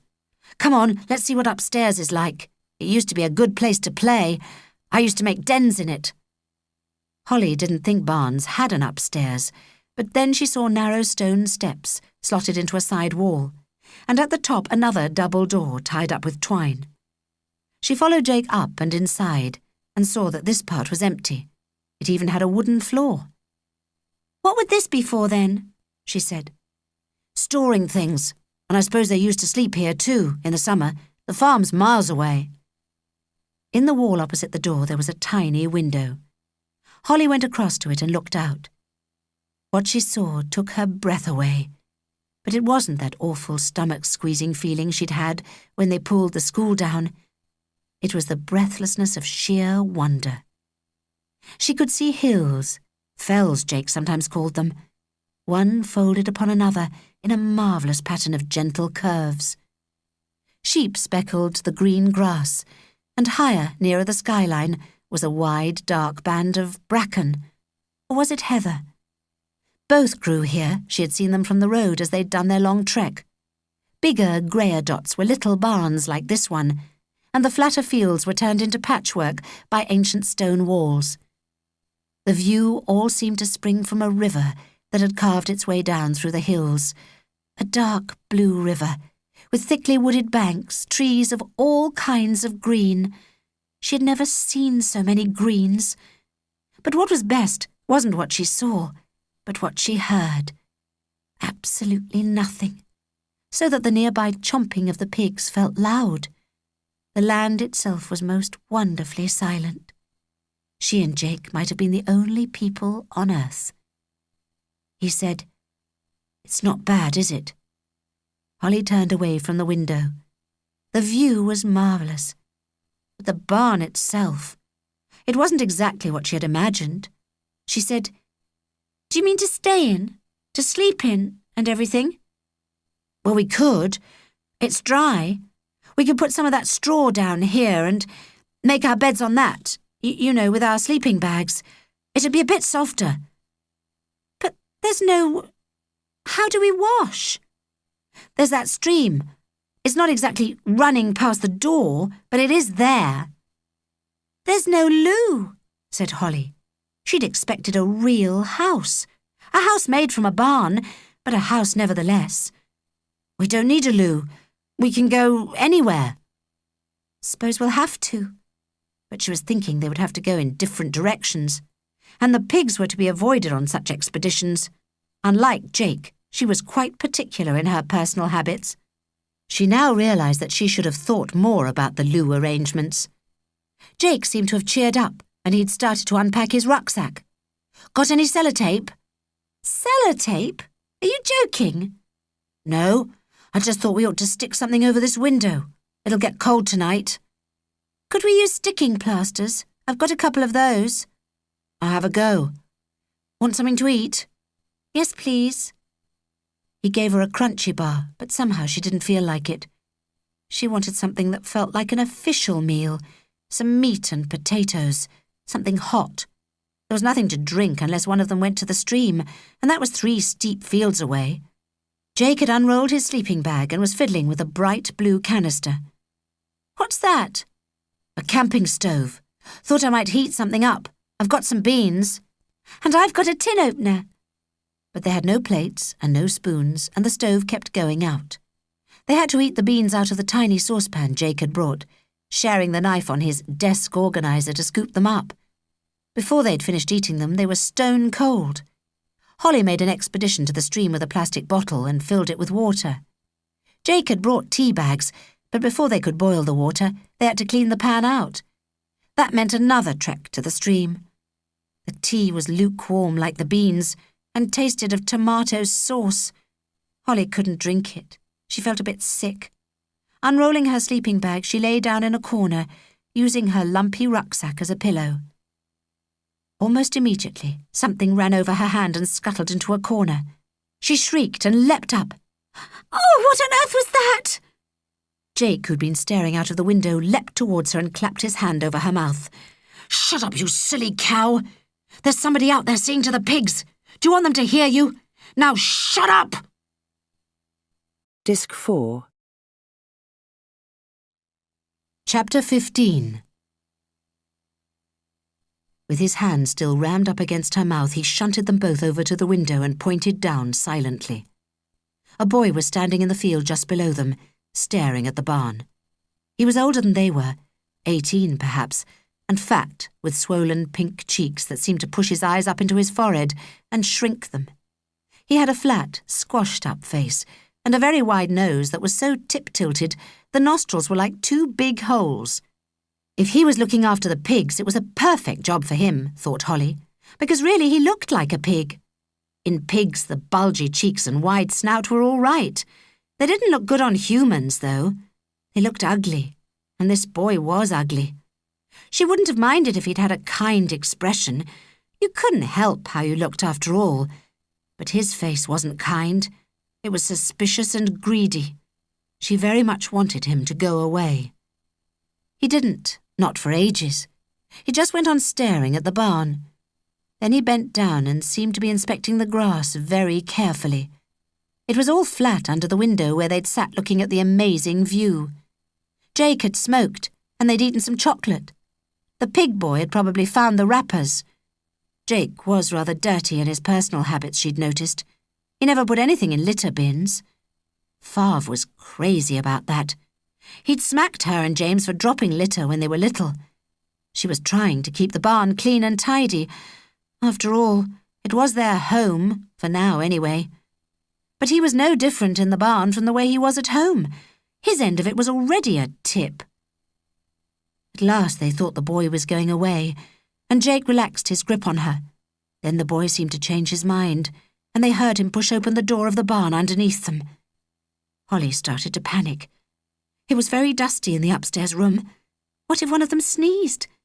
What if one of them lost their balance and fell, making the floorboards creak? He'd be up after them, and her bones told her he might turn nasty. They heard shuffling noises and humming, then the clash of the dustbin lid. Through the little window they watched him go into the field and scatter something on the grass. Some kind of food from the bin, presumably. The pigs lumbered up, grunting. Eventually they heard the roar of an engine being kicked into life and revved up, and they saw the pig boy shoot away down the field on a motorbike, riding the bumps with skill. The pigs took no notice of the din. They just went on munching. Phew! Jake relaxed his hold on her, slumped down onto his sleeping bag, and lit a cigarette. That was a near thing. Holly sat down too. The smoking was starting to get on her nerves. This space was too confined for it, and it made her cough. She said, "I think you ought to smoke outside. It makes it too stuffy up here. Anyhow, it's dangerous with the straw and everything." Jake smoked on. This was his pattern if she mentioned something she didn't like, just to pretend she'd not spoken. "Suppose he'll be back in the morning," he said. "We'd better work out his times for doing things and make sure we're not around. What time is it?" "I don't know. I forgot my watch." He pulled a face. "So did I. So we won't know what time it is, will we?" He looked furious, as if it was her fault. She shrugged. "Well, it's getting dark. I'm going to sleep." "Don't you want anything else to eat?" "No, I don't fancy anything." She did. She fancied crisp bacon and fat sausages, crunchy fried bread and mushrooms, and about a gallon of hot tea. Cold beans out of a tin weren't the same. "Can I borrow the torch?" she said, once she was inside her sleeping bag. She always liked to read before she went to sleep, and she'd brought her favourite Mallory Towers book. There was silence, then a piggy little grunt. "Forgot it, didn't I?" "Oh, no." This meant hours and hours in the dark, with no way of knowing where you were. She thought again of the thing that had scurried over her hand, and her insides shriveled. "Well, you could have brought one." "I told you I've not got a torch." "Well, neither have I now, so that makes two of us." "Oh, drop dead," she wanted to say, but instead she stuck her thumb in her mouth and sucked it. When desperate, it was the one way she could get to sleep. It was a horrible night. The stuffy upper room smelt of Jake's cigarettes and of pigs and sweat. Once she had to get up to do a wee, in the pitch darkness, stumbling down the slithery stone steps and blindly squatting amongst bushes that prickled her bottom. After that she couldn't get to sleep again. Jake was snoring, and now and again he broke wind.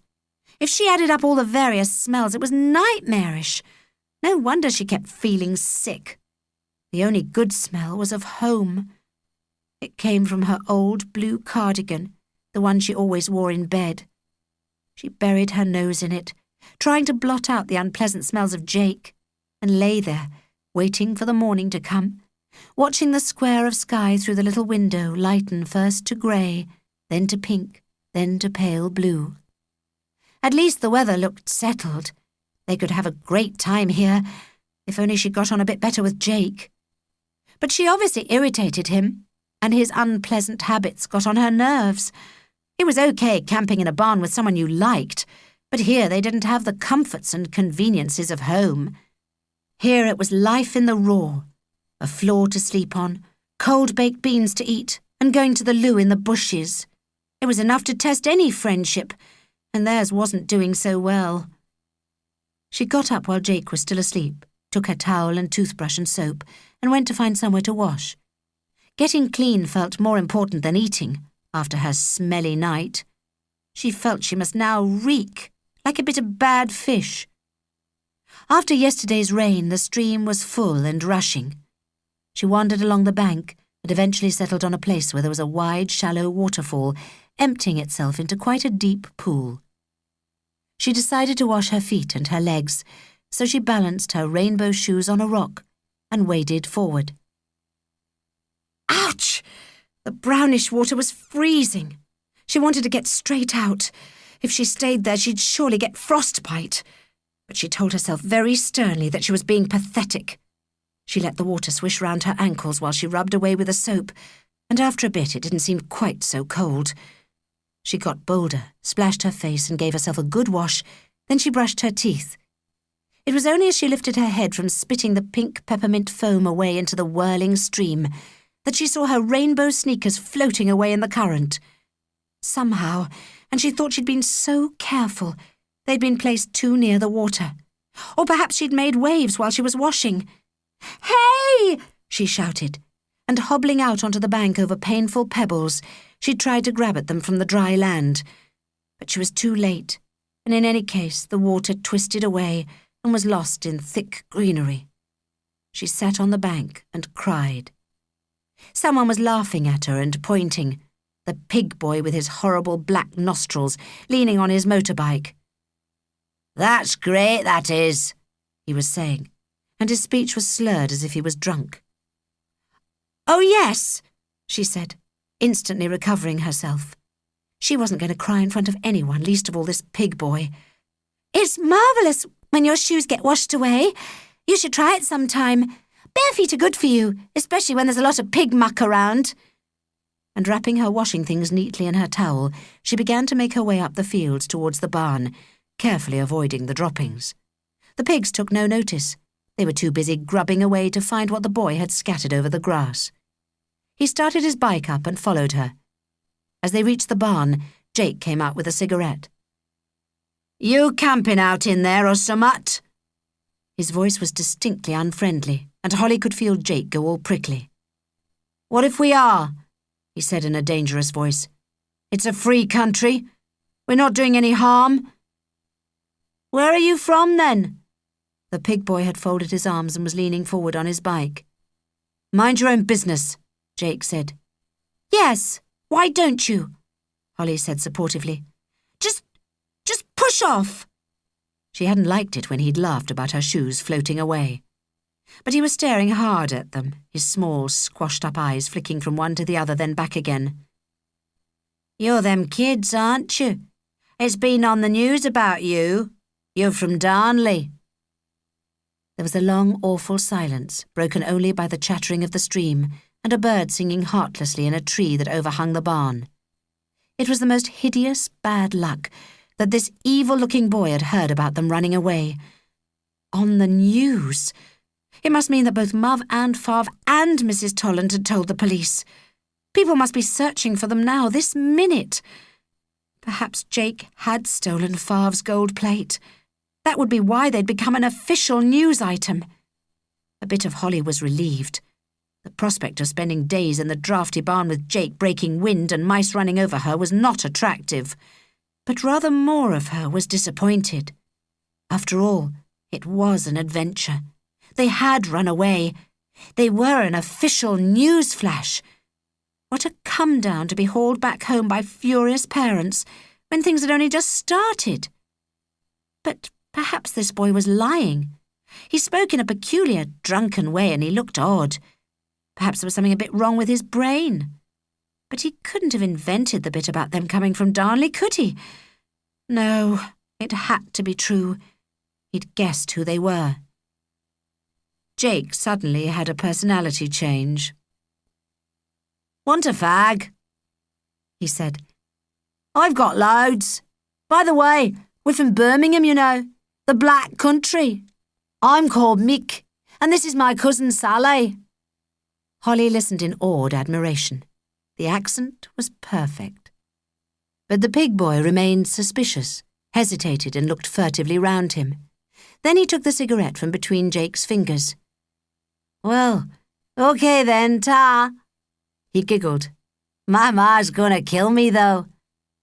"Hang on a minute," Jake said, running up the stone steps into the upper room. "You can have a whole pack." He came down with his rucksack, fished in a side pocket, and brought out a new pack of cigarettes. "Here, take them. They won't bite. Go on." He spoke as if he was talking to a little child. He'd obviously decided that the boy wasn't right in the head.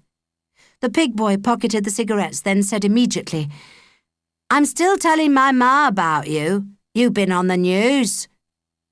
"Listen, mate," Jake said, still doing his Birmingham accent. "We've got nothing to do with any missing kids. We're just camping for the weekend on our own, you know, like people do. Like those people at the bottom of the hill. That's your campsite, isn't it?" "Yeah, and you have to pay good money to camp there. My dad gets a ton of money from the campers. He doesn't give me none, though. He's mean as muck, my dad is." Jake dug into his rucksack, turned his back and scrabbled, then advanced on the pig boy with 2 banknotes. "Here's some money, and there's more where that came from. Don't tell on us, please," he pleaded. The pig boy's eyes grew large, and instantly he pocketed the cash. "OK then, you can stay. I'll not tell." Seconds later he was roaring off down the field in a great burst of sound, after which the deep silence felt uncanny. It was as if all the noise in the world had suddenly been switched off. Jake and Holly looked at each other then, sheepishly. Jake inspected the tops of his boots. Holly said quietly, "That was a very, very stupid thing to do." "Why was it? We don't need all the money. I mean, we can't go anywhere, especially not now. We've got to keep out of sight. Why was it stupid?" "Because he'll be back, that's why," she told him. "Because he'll want more. We ought to go somewhere else. We're trapped."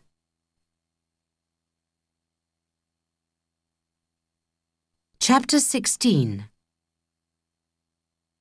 Going anywhere else was easier said than done, because Holly had no shoes. Jake went down to the stream to see if they were stuck between the stones, but he came back empty-handed.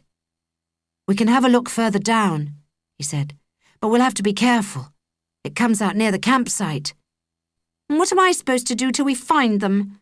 Holly said grumpily. She was now thoroughly fed up with Jake, fed up with his endless cigarettes, the way he smelt, even the way he looked. Most irritating of all was his weird ability to shut out reality. It had been mad giving the pig boy money, and she had tried very hard to get him to give the rest to her to look after. But he wouldn't.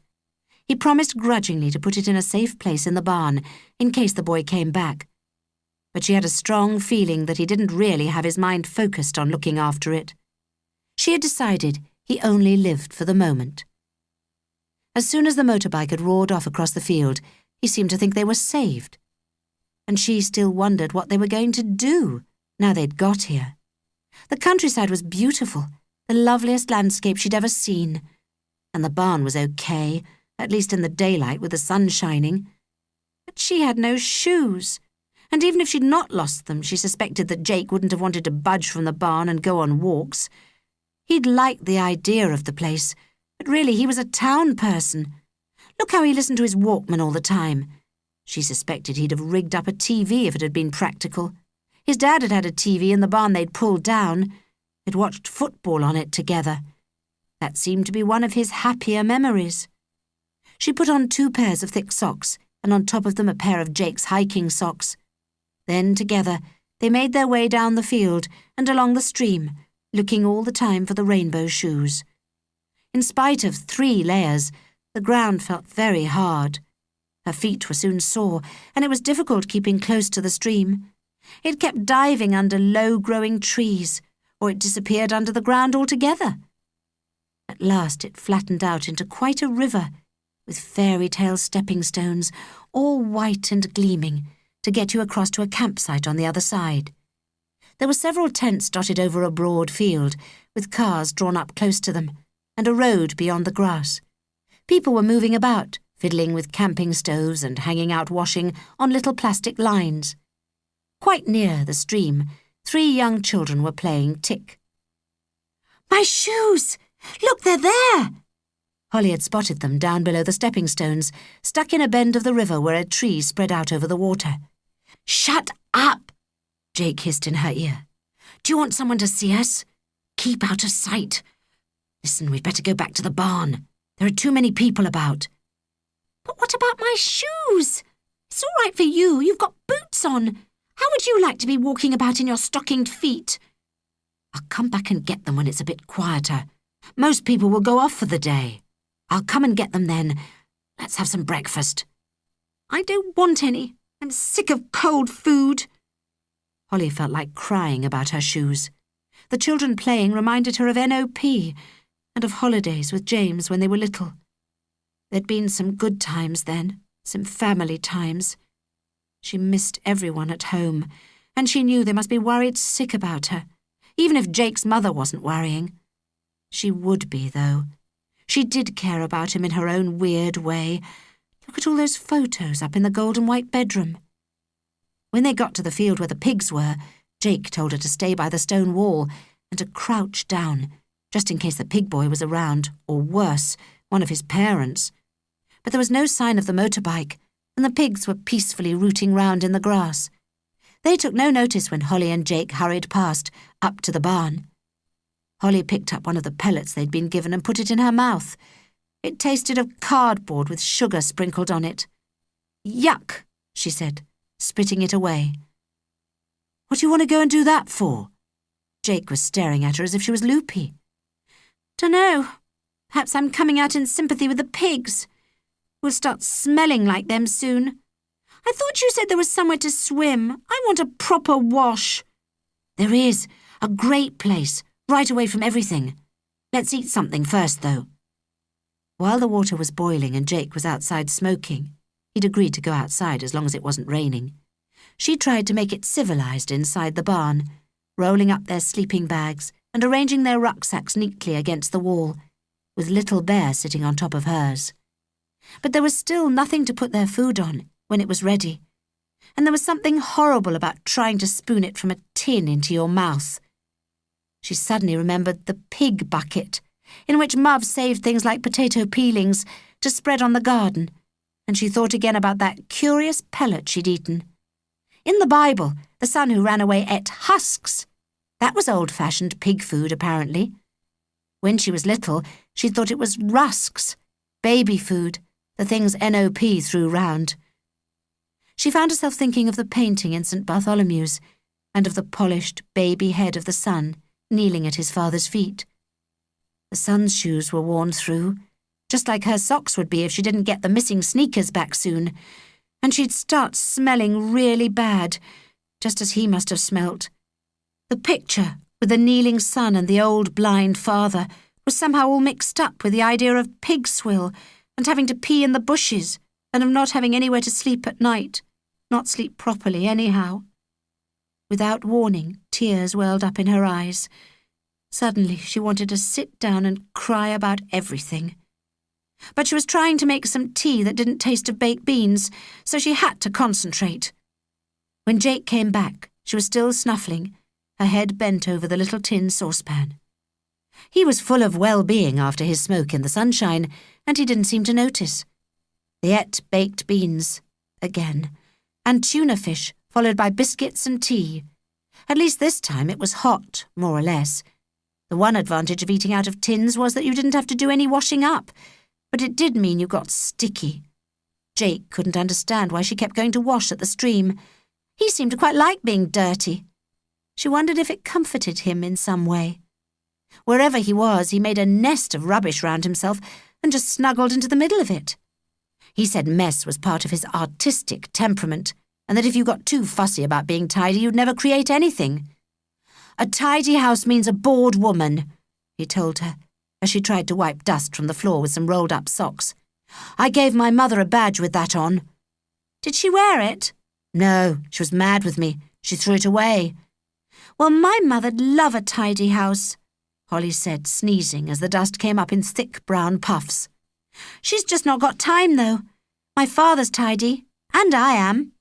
"Yes, I've noticed," Jake said rather gloomily, absently fishing for his cigarettes, then seeing her face, putting them away again. "It doesn't mean you're bored, you know, or boring," Holly informed him. "It just means, well, that you like to know where things are." In her mind's eye, she could see Favre's study with its little pot of sharpened pencils, his paperweight in the shape of a frog that Muv had given him, and his tiny maroon school cap that hung from the door on a brass hook. Fat Nan had kept that from when he was a little boy. To her surprise, Holly was missing her father much more than she'd ever expected, missing him as much as Muv and NOP.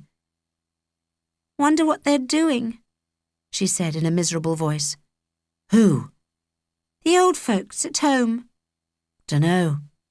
If she is at home, and that'd make a change, my mother'll be doing something like cleaning cupboards out, or shampooing things that don't need it, or rubbing non-existent scratches off the furniture. She's manic." "No, she's unhappy, that's all." Holly understood why Mrs. Tolland was mad on order and neatness. It was because she needed to control something. There was so much she couldn't control, like Jake. Holly kept her attic room at the vicarage spick and span because everywhere else was such a mess. But she didn't explain to Jake about the workings of his mother's mind. She thought he might not like it. Instead, she said, "What do you think mine are doing, then?" Jake gave a little smile. "They're probably out on the streets, collecting a few tramps. Honestly, I don't know how you stick it. Want to see something I've done?" He dug into his rucksack and brought out a polythene bag full of papers. "What's that?" "Things for the Daily Scream." "Oh, really?" She had forgotten all about it after they'd started planning to run away. "I did this," Jake said, handing her a drawing. "It's a kind of trap for when parents go snooping." Holly looked at the piece of paper. It was a cartoon, and it was of Favre. Yes, it was most definitely Favre, standing in the doorway of Holly's attic with a telescope in one hand and a magnifying glass in the other. At the top it said, "Are your parents snoopers?" Then in smaller print, "Why not invest in the Tolland Berry Man Trap and end snooping forever. The man-trap was a pair of lethal, spiked jaws wide open, just inside the door, ready to close upon any snooping parent tempted by the bait. This consisted of a pile of little people, all labelled. Typical tramp, Holly read. Juicy dropout. 4-person family, problems guaranteed. Cartoon Favre, impossibly tall and bristly, with great big teeth, was rubbing his hands and slavering in anticipation. Jake looked pleased. "Do you like it?" he said. "Well, yes," she replied rather slowly. "It's a brilliant cartoon." But Holly wasn't sure she did like it. She rather admired Favre for giving his time to so many pathetic people. It was better than shampooing clean carpets, anyway. She fished in the polythene bag. "What's this?" "The Great Sneaker Mystery. I've only just started that. It's the serial. You know, about when your father hid your shoes." "Oh, yes," she said in a small voice. "I'm not sure—" "Well, it was your idea. You said we could have an episode each week." "Yes, I know, but—" She didn't much want to now, in spite of what Favre had done. She just wanted to see him. Hiding her shoes didn't feel all that important anymore, but running away did. She kept thinking of how worried Favre had been when she'd stayed out late at Jake's, and how much more worried he'd be now she'd gone missing. He'd be out of his mind. So would Mav. Why had she ever let Jake persuade her? She decided to change the subject. "I found some things in one of our Oxfam boxes," she said. "Things that belong to my parents. There were a lot of those very wide ties. Kipper ties. Yes, is that what they're called? Well, there were those, and a trouser suit that Mav wore on her honeymoon, bright purple." "Yuck. What else?" "Some flared jeans of Favre's. I thought we might have a little feature, Antiques Roadshow, something like that. It could be quite funny." "Good idea. Thought of anything else?" "Well, what about money? I mean, my parents, they have this ridiculous attitude. They will not give me any independence. They just say, 'You only have to ask.' Things like that. But I don't like asking, and I shouldn't have to." Holly realised that she was still pretty cross with her parents about a lot of things. She did wish she could talk to them, though. She felt sure they'd be much more reasonable now, since the running away. Jake said, "It could go in Doris's daily diary. Subtitle, going through a phrase. You only have to ask. That's one. Oh, yes, and money doesn't grow on trees." "You don't know you're born," Holly said miserably. "I think that's the stupidest one. Only what?" Jake said, busy scribbling. He sounded rather irritable. "Well, if you think about it, there must be a reason why parents go on saying the same boring things day after day. Perhaps it's because they get fed up with us." She didn't like to admit it, but it had just occurred to her that parents had their point of view as well, that they got depressed with the way things were. It wasn't just one-way traffic. It couldn't be. But she decided not to go into this with Jake. He seemed much too angry with his mother to see reason. "We could do a survival guide," she said, opting for rather safer territory. "We could write about trying to survive in this barn, for example. You know, make it like the adventures of Robinson Crusoe." "That's good," Jake said, starting a new piece of paper. "Going to the loo among the pigs," she murmured. "The way spikes stick into your bottom. Mice running over you. Tea that tastes of tomato sauce." The more she thought about it, the less and less it felt like an adventure. "Come on," she said, getting to her feet. "The sun's out. Let's go to the bathing place. You stink." It was a long walk, and there were a lot of stones. A hole got rubbed through on her left heel, and it started to bleed. She was limping as they scrambled up the rocks by the side of the stream. Jake had been very quiet all the way, but she'd felt an excitement in him. Now he whispered, "It's okay. We're here. Look at it. Nobody ever comes here, you see, too much of a walk. It's brilliant. We can swim here." Look. Just look at it. He pushed aside thick green branches, wriggling through a gap, and she wriggled through after him. Then they both stood upright. What had been a muted, far-off rushing noise was now a crash and a roar.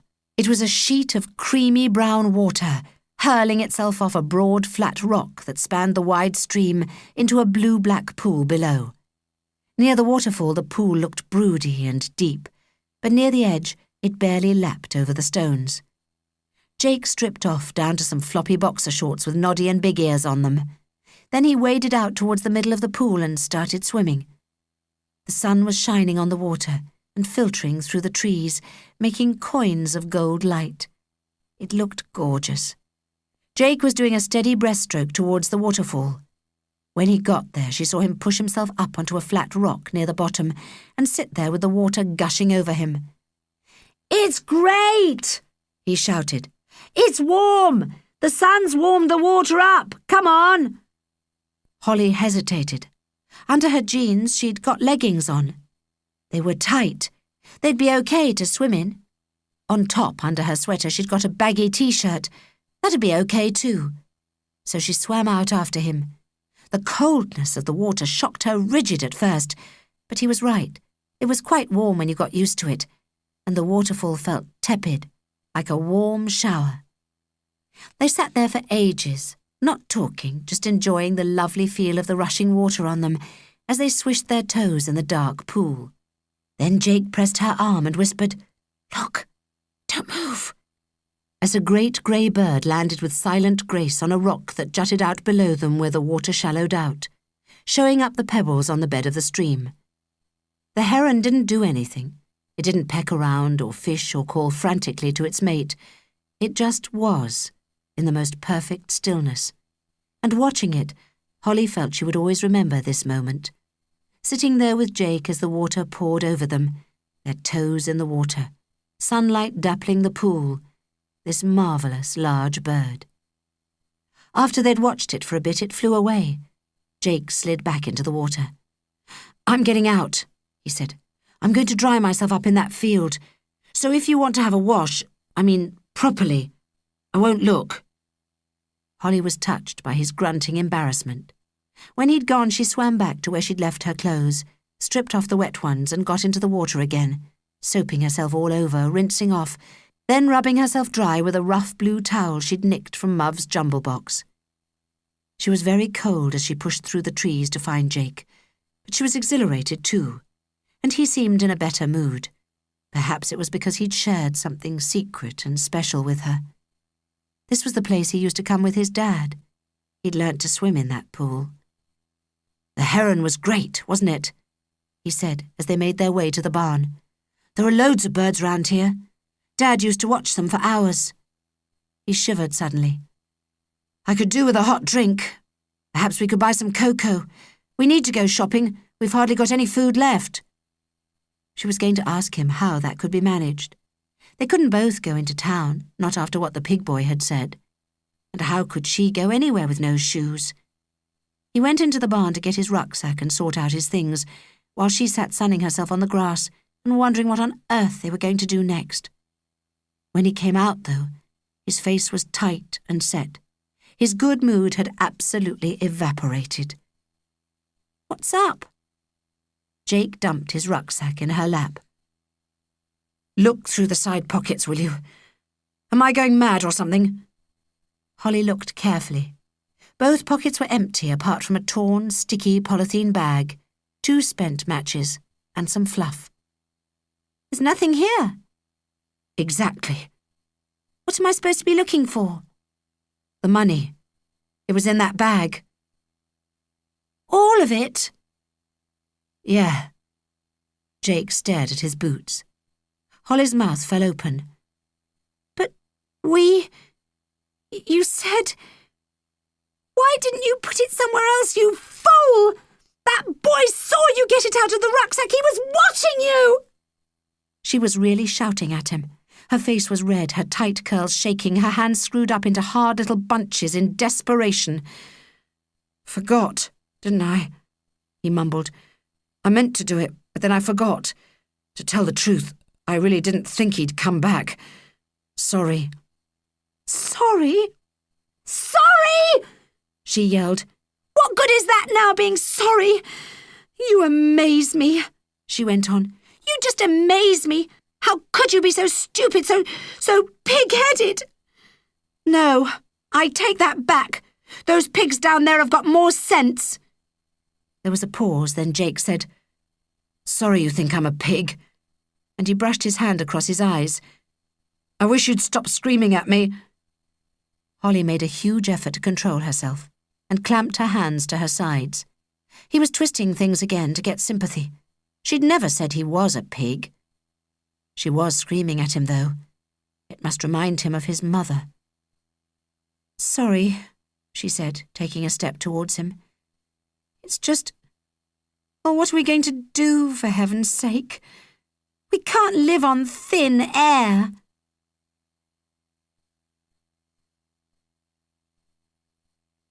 Chapter 17. Jake said, "Well, for starters, we really do need some food. Did you bring any money by any chance?" Holly said, "I've told you, my parents don't give me money." She wanted to add, "And I don't steal it like you." But she pressed her lips together to stop the words coming out. He was still shaking slightly after her outburst. She'd obviously said enough. "We'll just have to go home," she said. "No!" His voice was a shout. "I'm not going home. We've only just come. We've not done anything yet. It could be great here. Anyhow, I'm not going back to her." His voice wobbled. Holly thought he was going to cry. She wanted to make up now for losing her temper. She said steadily, "I think your mother cares about you, Jake. I think she loves you, actually.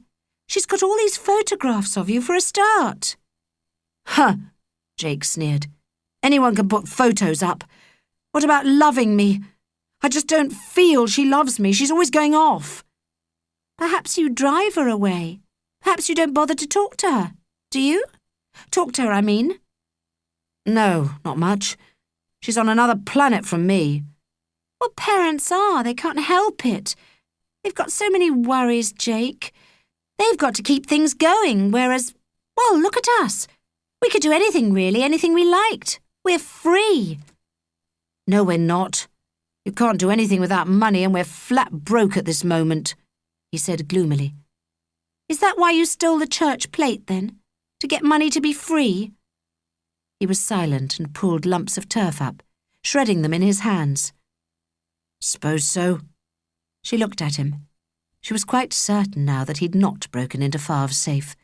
It was all talk. She said, "You didn't steal it, did you?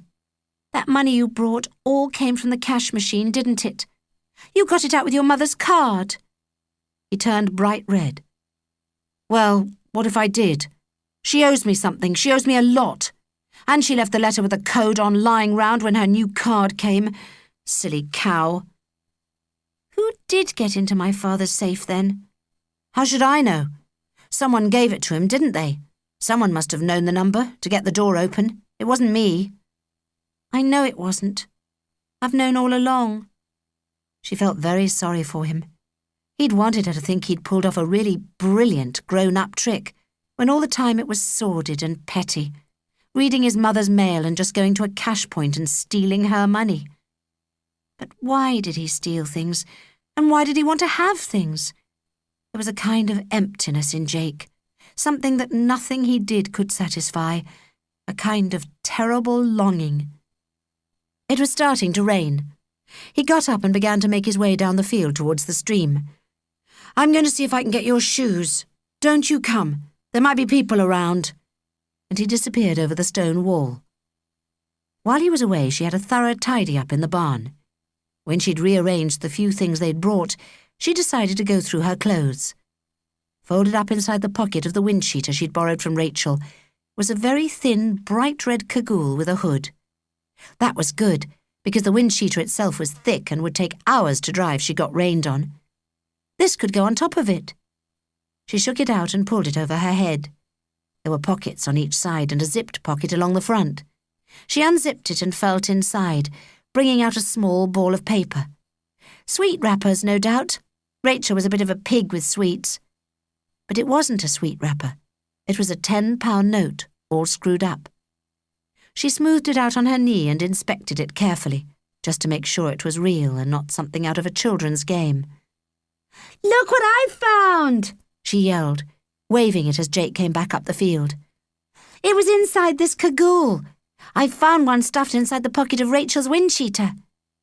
Muv, no doubt, would have called it a gift from God. Holly wouldn't go that far, but she did feel it was somehow remarkable to have found the money. At least it meant they could get a square meal inside them before they went home. For home was where she was heading, in her mind. Jake didn't know what he was doing, she'd decided. She was going to organise him from now on. He didn't seem all that interested in the money. He was wet through, he'd fallen in the stream. "Your shoes floated away," he said. "I climbed out onto a branch, but when I dislodged them, the water got them. They've gone. There was nothing I could do. Anyhow, I nicked these." He held out a pair of black gym shoes. "But I can't—" "Listen, you can. You've got to have something to put on your feet. They're ancient. They're for paddling in, I should think. They were on the grass outside one of the tents. We'll put them back when we've bought you something else." Silently, she squeezed into the shabby black pumps. They were at least 2 sizes too small, but they were shoes, and better than going round with what now looked like rags wrapped round her feet. "Thanks," she said flatly. "What next? It's raining." "Put that cagoule back on and we'll make a start." "Where are we going?" "To get you some proper shoes and to find us something decent to eat. I'm nearly out of fags as well." "All on £10? Jake said nothing, but he was wearing his old, determined look again. Holly hadn't seen that for some time. She set off behind him, keeping to the stone wall that bordered the field. If he started stealing things when they reached the town, or wherever they were going, she'd just abandon him. She could always try hitching a lift back to Darnley. It was a very long walk, not the way they had come on the first day, to the place where they'd got off the train, but over bigger hills in quite the opposite direction, and not in sun this time, but in driving rain. For once she didn't mind that Jake was a slow walker, because the little black gym shoes were crippling her feet, and she could only hobble. Every time they heard a car engine, he made her duck down behind the stone wall that ribboned over the fell side, on and out of sight. He was frightened that the thief, the pig boy, had been gossiping, and that people were after them. When the road was empty, they still walked separately, Jake always a little bit ahead of her, smoking half a cigarette, then chucking it away. She hobbled along in silence, locked in her own world, thinking more and more of the people she'd left at home, feeling guilty and sad, wanting to see Muv and Fav again, in spite of what they'd done. This was no kind of freedom, dodging the cars, hiding behind walls, sitting holed up for hours in a chilly barn in the middle of nowhere. It felt like escaping from a prison, like being on the run. And it didn't seem to cheer Jake up, this running away.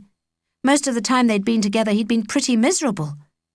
The town they were heading for was in another valley, and when they'd struggled to the top of the pass, they ought to be able to see it, Jake told her. It had a fabulous fish and chip shop, he said. They could go in there so long as they sat separately from one another. Her mouth started to water at the very mention of chips, after the tuna and lukewarm beans. "Oh," Jake said. Then, "Oh, hell!" He'd scrambled up a bank to get a better view of the town. It was there all right, but between them and it was a great sheet of water. The road just vanished into it, then reappeared on the far side, near a church with a squat, stubby tower. "I'd forgotten. Those fields always get flooded when it rains, and it rained a lot last night." "What are we going to do then? Swim?"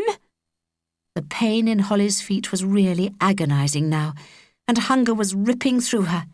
She could almost smell hot chips, vinegar and tomato ketchup floating up to her on the wind. "Funny, aren't you?" Jake's voice was tight with anger. "We can walk it, but we'll have to go the long way round. It's just a bit slower, that's all." They set off again. Even the clear road was flooded. The water lapped Jake's boots and completely covered the tight black gym shoes. But by now Holly had almost ceased to feel that she had any feet. Other walkers, expertly equipped with boots and maps and neat little rucksacks, strode smartly past, giving her funny looks.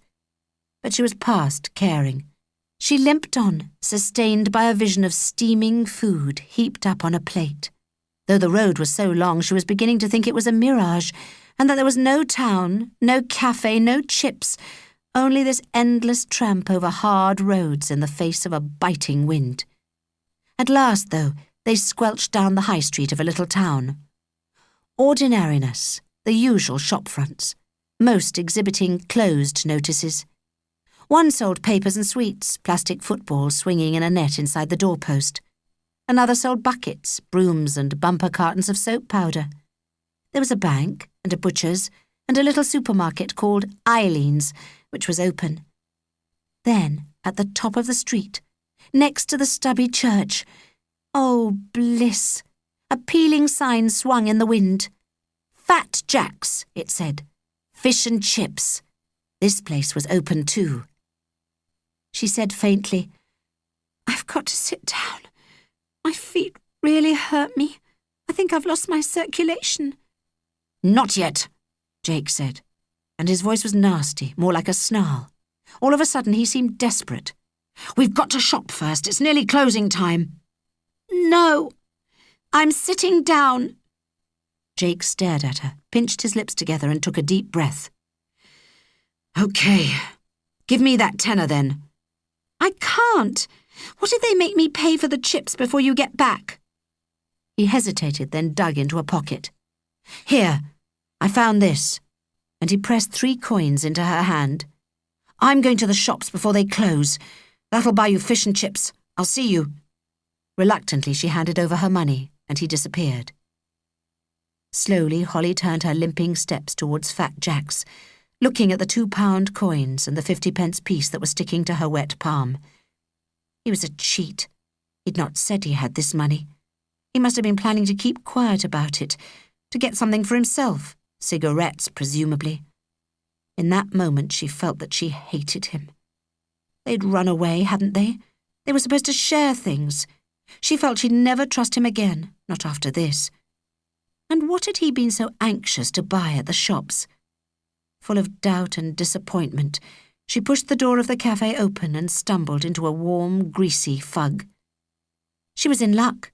The place was full and it smelt of wet socks and rubber.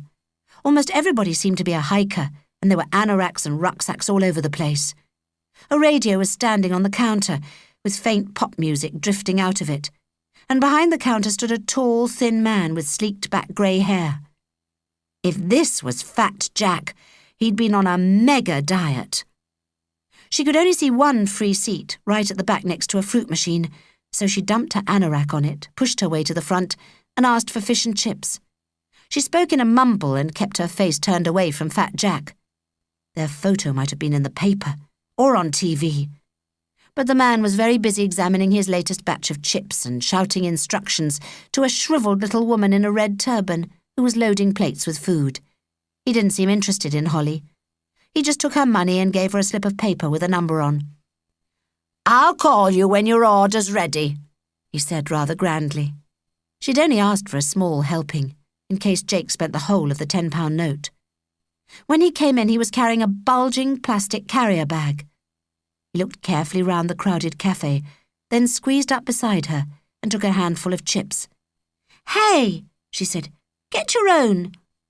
The fish and chips tasted glorious. She wanted them to last forever. She felt she couldn't spare a crumb of them. "Can't." "What about the 10 pounds? "Spent it." "What on?" He hesitated. Things we needed." "Did you get a torch?" One of the things she didn't like about the barn was having to do everything in the dark. She'd twice grazed her legs on the stone steps, and she got nervous of all the rustling noises.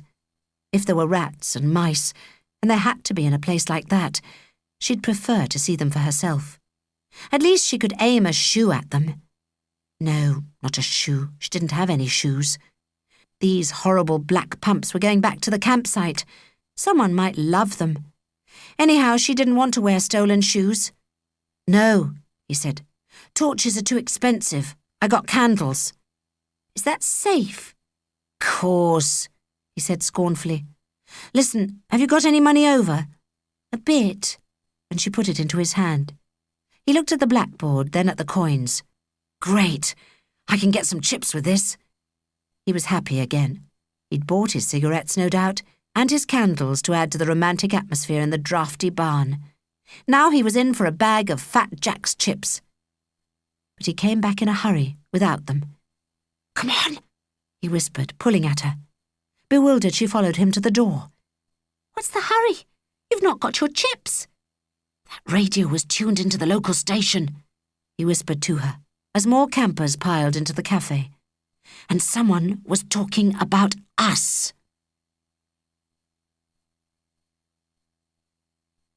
Chapter 18. It was getting dark as they squelched back through the flooded lanes and wearily started to climb the great fell that lay between them and their own valley, where the barn was. The cars that chugged past, their engines labouring as the slope got steeper, had got headlights on. It wasn't very late, but it was stormy, and the countryside, so beautiful until now, felt threatening to Holly, the rain-filled wind like an enemy. She offered to carry the shopping bag, but Jake wouldn't let her. He was definitely unwilling to be parted from it. You didn't buy me any shoes, I suppose, she said. How could I, with £10? The only way I could get you shoes was to nick them. I thought about it. It would have been dead easy. The shops were full of trippers. His eyes shone. He found stealing things thrilling. It gave him a kind of buzz. So, why didn't you? Well, you don't like me doing it, do you? You're such a goody-goody you are. Actually, you make me sick the way you go on. I went all the way to the campsite for you to get your bloody shoes, and it was your own stupid fault they got washed away. And when I couldn't reach them and brought you the others, you just pulled a face. You weren't a bit grateful. You make me sick, he repeated. He lit a cigarette and started sucking on it furiously. His whole body was rigid with rage. He'd obviously been brooding about the things that irritated him for a long, long time. Now they were coming out, as if he was squeezing one of his great big angry spots. Well, she was angry too. She said in a quiet, reasonable voice that she knew would drive him mad. You make me sick. You behave like a pig, and your cigarettes make me sick, literally. I just don't know how you can do it up in that barn. You make it stink. You stink yourself, too. You don't seem to know about washing. And why do you have to live in such a hideous mess all the time? It's as if you do it on principle. I think you're off your rocker. I'm not surprised your mother doesn't want to talk to you. I'm not surprised she'd rather have her boyfriends. There was silence. Then the next minute, a chopping blow from the back of Jake's hand sent her tottering across the road. She staggered about, seeing stars, and a car coming down the hill sounded its horn furiously and swerved to avoid her. Then Jake was standing over her. He didn't try to help her to her feet, and he didn't say he was sorry. He just said, Leave my mother out of it. She's had a horrible life. My father treats her like dirt. Say one more thing about my mother and I'll kill you. Suddenly he started to cry, silently by the side of the road, and Holly was crying too. Not because he'd hit her, but because everything suddenly felt absolutely hopeless.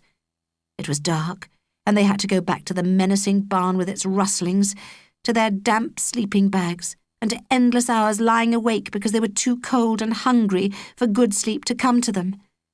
She wished with all her heart that she was back home with Muv and Farv and N.O.P., with gentle, soft-faced fat Nan and Doris.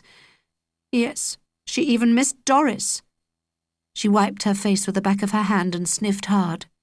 Come on, she said to Jake, who was still crying. We've got to get back before it's completely dark. We'll never find our way otherwise. She picked up the plastic shopping bag, and this time he didn't try to stop her. He walked on ahead in total silence, rubbing at his face from time to time, then sobbing again.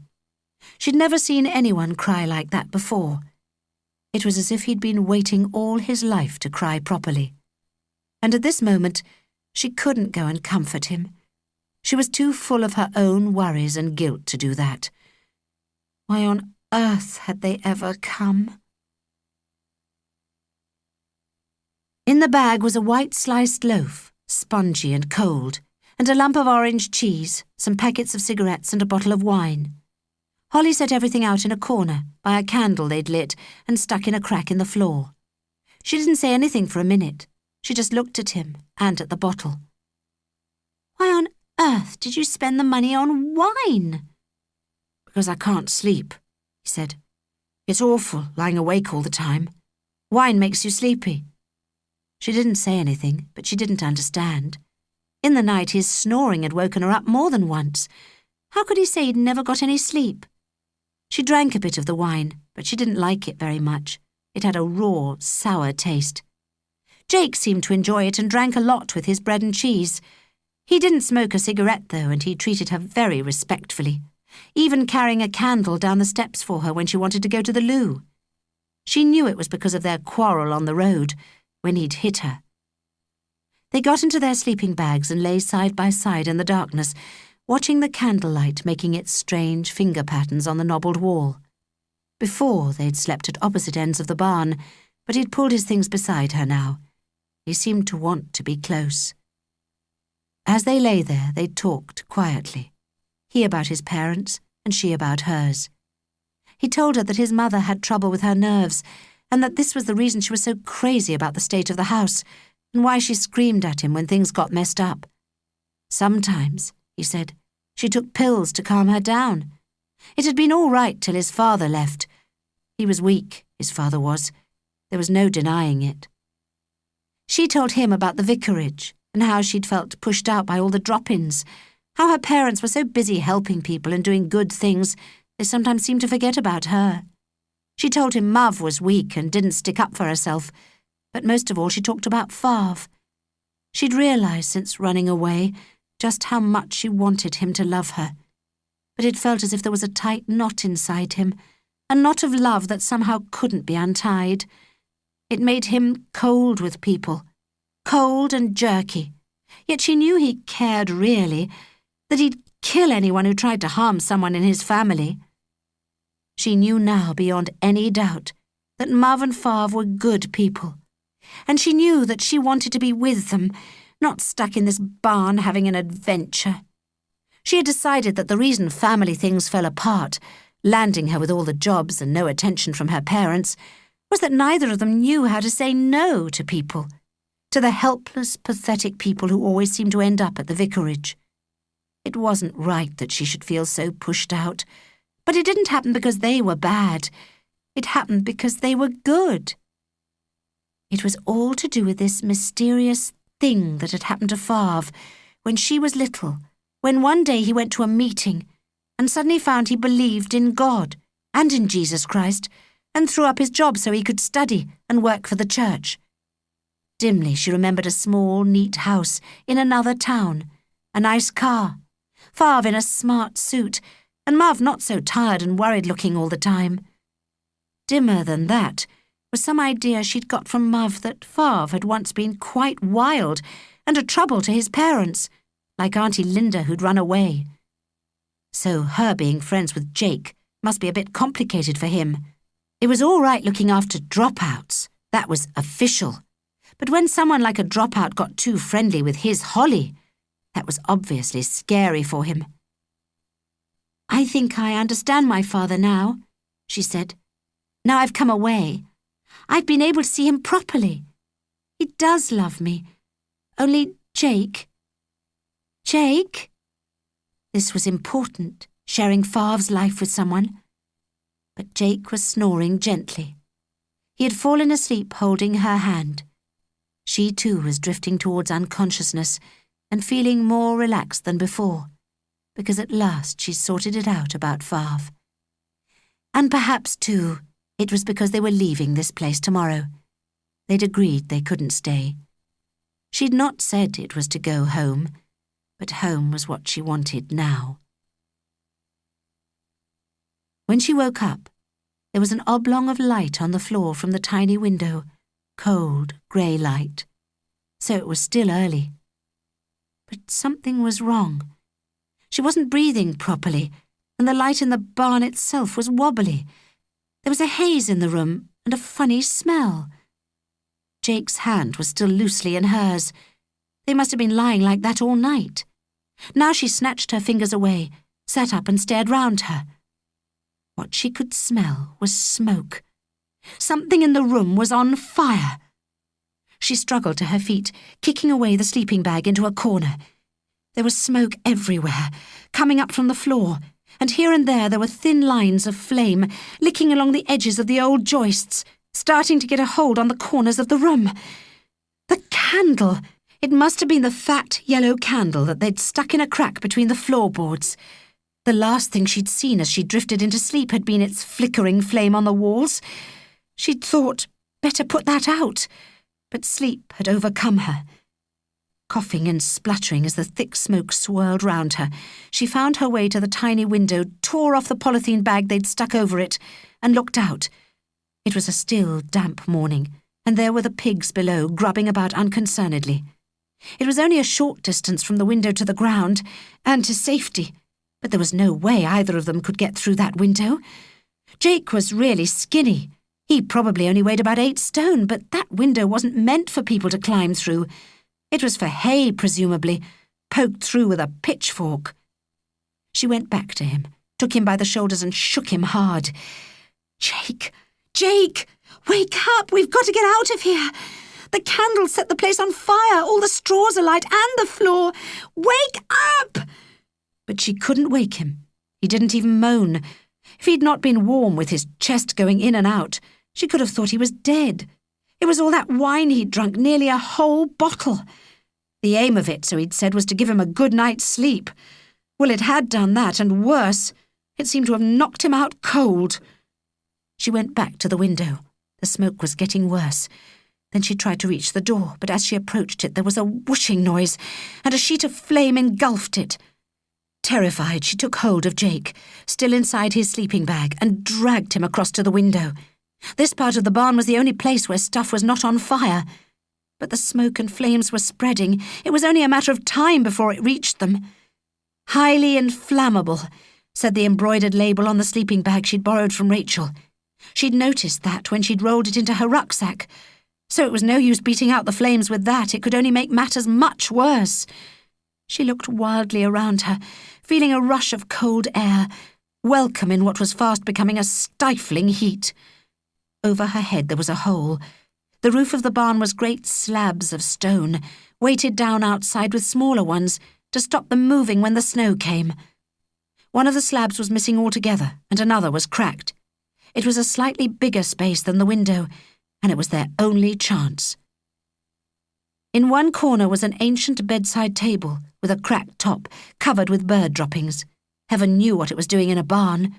Jake had wanted to use it for a table, but she'd said no, it was too filthy, and he'd said she was just like his mother.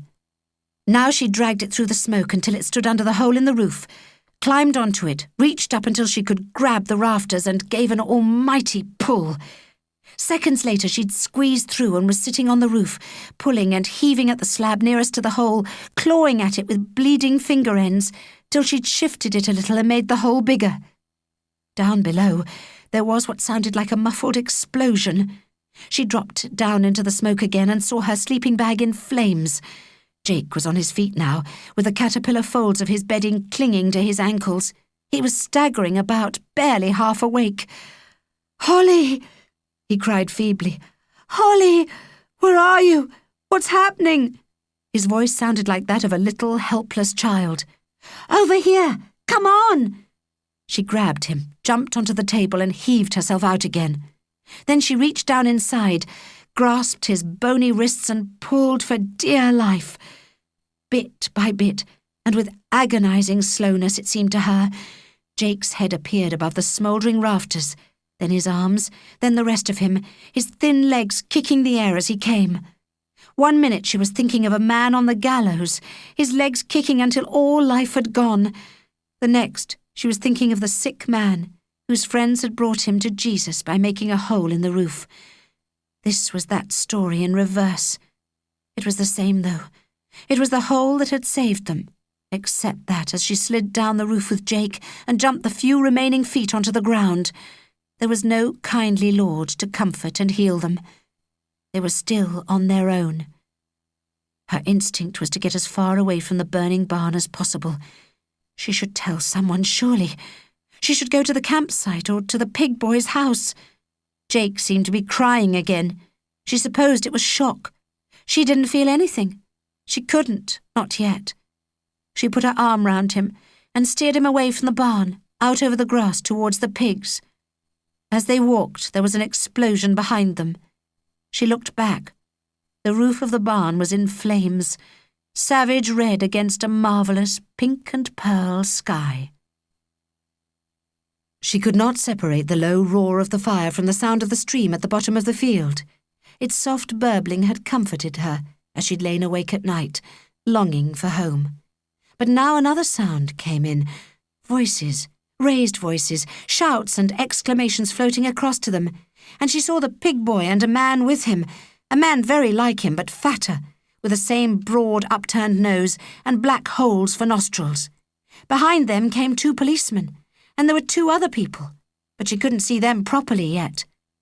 When the pig boy and his father saw the burning barn, they started to run, lumbering right up to Jake and Holly, but ignoring them, pushing past, picking up planks and making for the barn, beating at the flames, shouting to one another, cursing. The policemen ran after them, and together they attacked the fire. They took no notice at all of the 2 people they had brought with them, or of what was going on in the field with the pigs, who perhaps, because it was early and they weren't ready to eat yet, had gathered round curiously. Mrs. Tolland looked saggy and old. She was wearing a luminous green anorak, and for once no makeup. Her face was grey with tiredness. At first, when she saw Jake, she took a few steps towards him, raised both fists as if she was going to hail blows upon him, then thrashed helplessly at the air. "How could you?" she said in a shrill, high-pitched voice. "How could you do this to me, Jake? I've been worried out of my mind." Jake said nothing, took a step towards her, and put his face against her green anorak, closing his eyes. For a second or 2 she did nothing. Then slowly she bowed her head over him and pulled him towards her. She seemed to understand at last that this wasn't a time for screaming. Holly did not look at Favre at first. She looked at her feet. They were swollen, dirty and bare. They were the feet of someone who'd run away and eaten pig food. She whispered, "Is everyone all right at home?" "Everyone's fine. James came back early, and we found somewhere else for the Sinclairs. We want to redecorate your room. I'd not realised how shabby it was until your mother told me." She looked into his face. He too looked tired and grey, and he'd not shaved.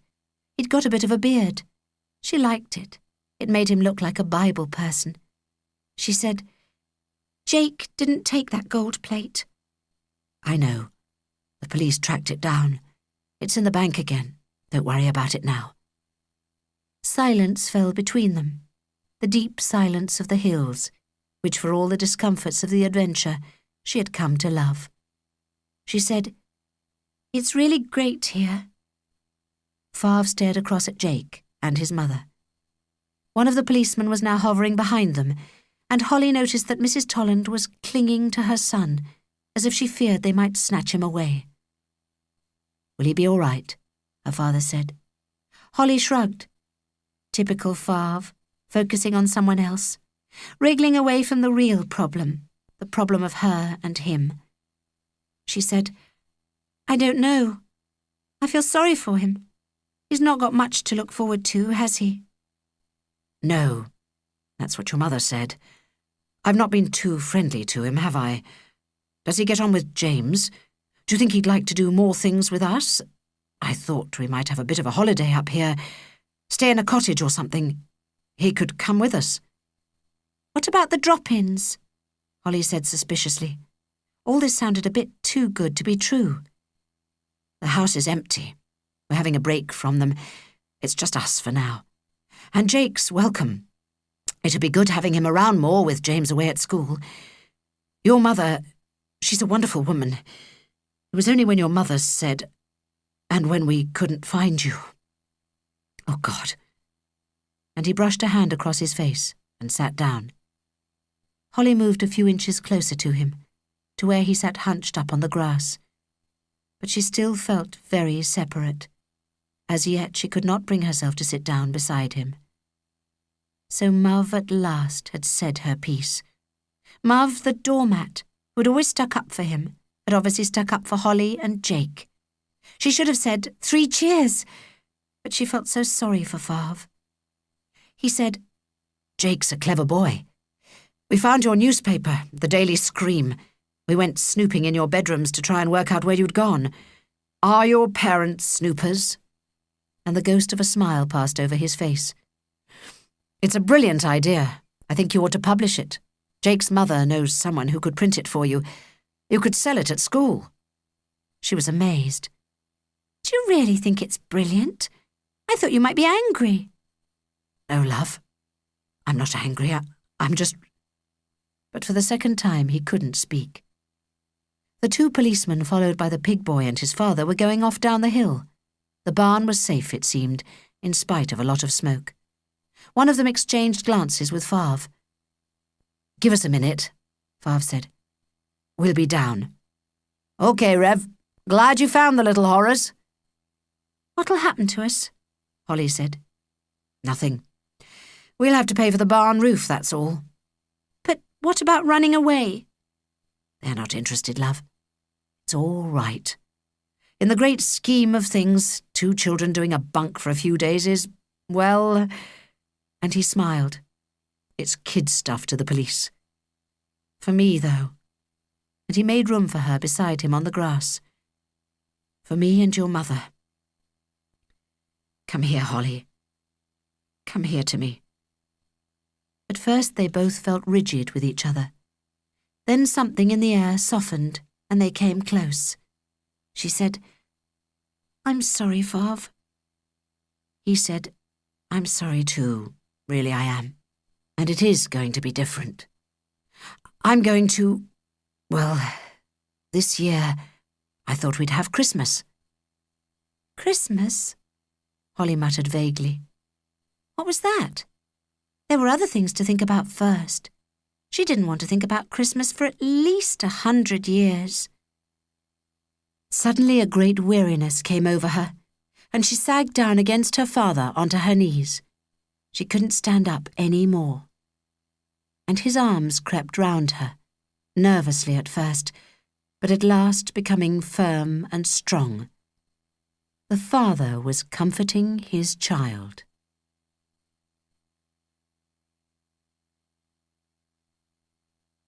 That was Mother's Daily Scream by Anne Pilling.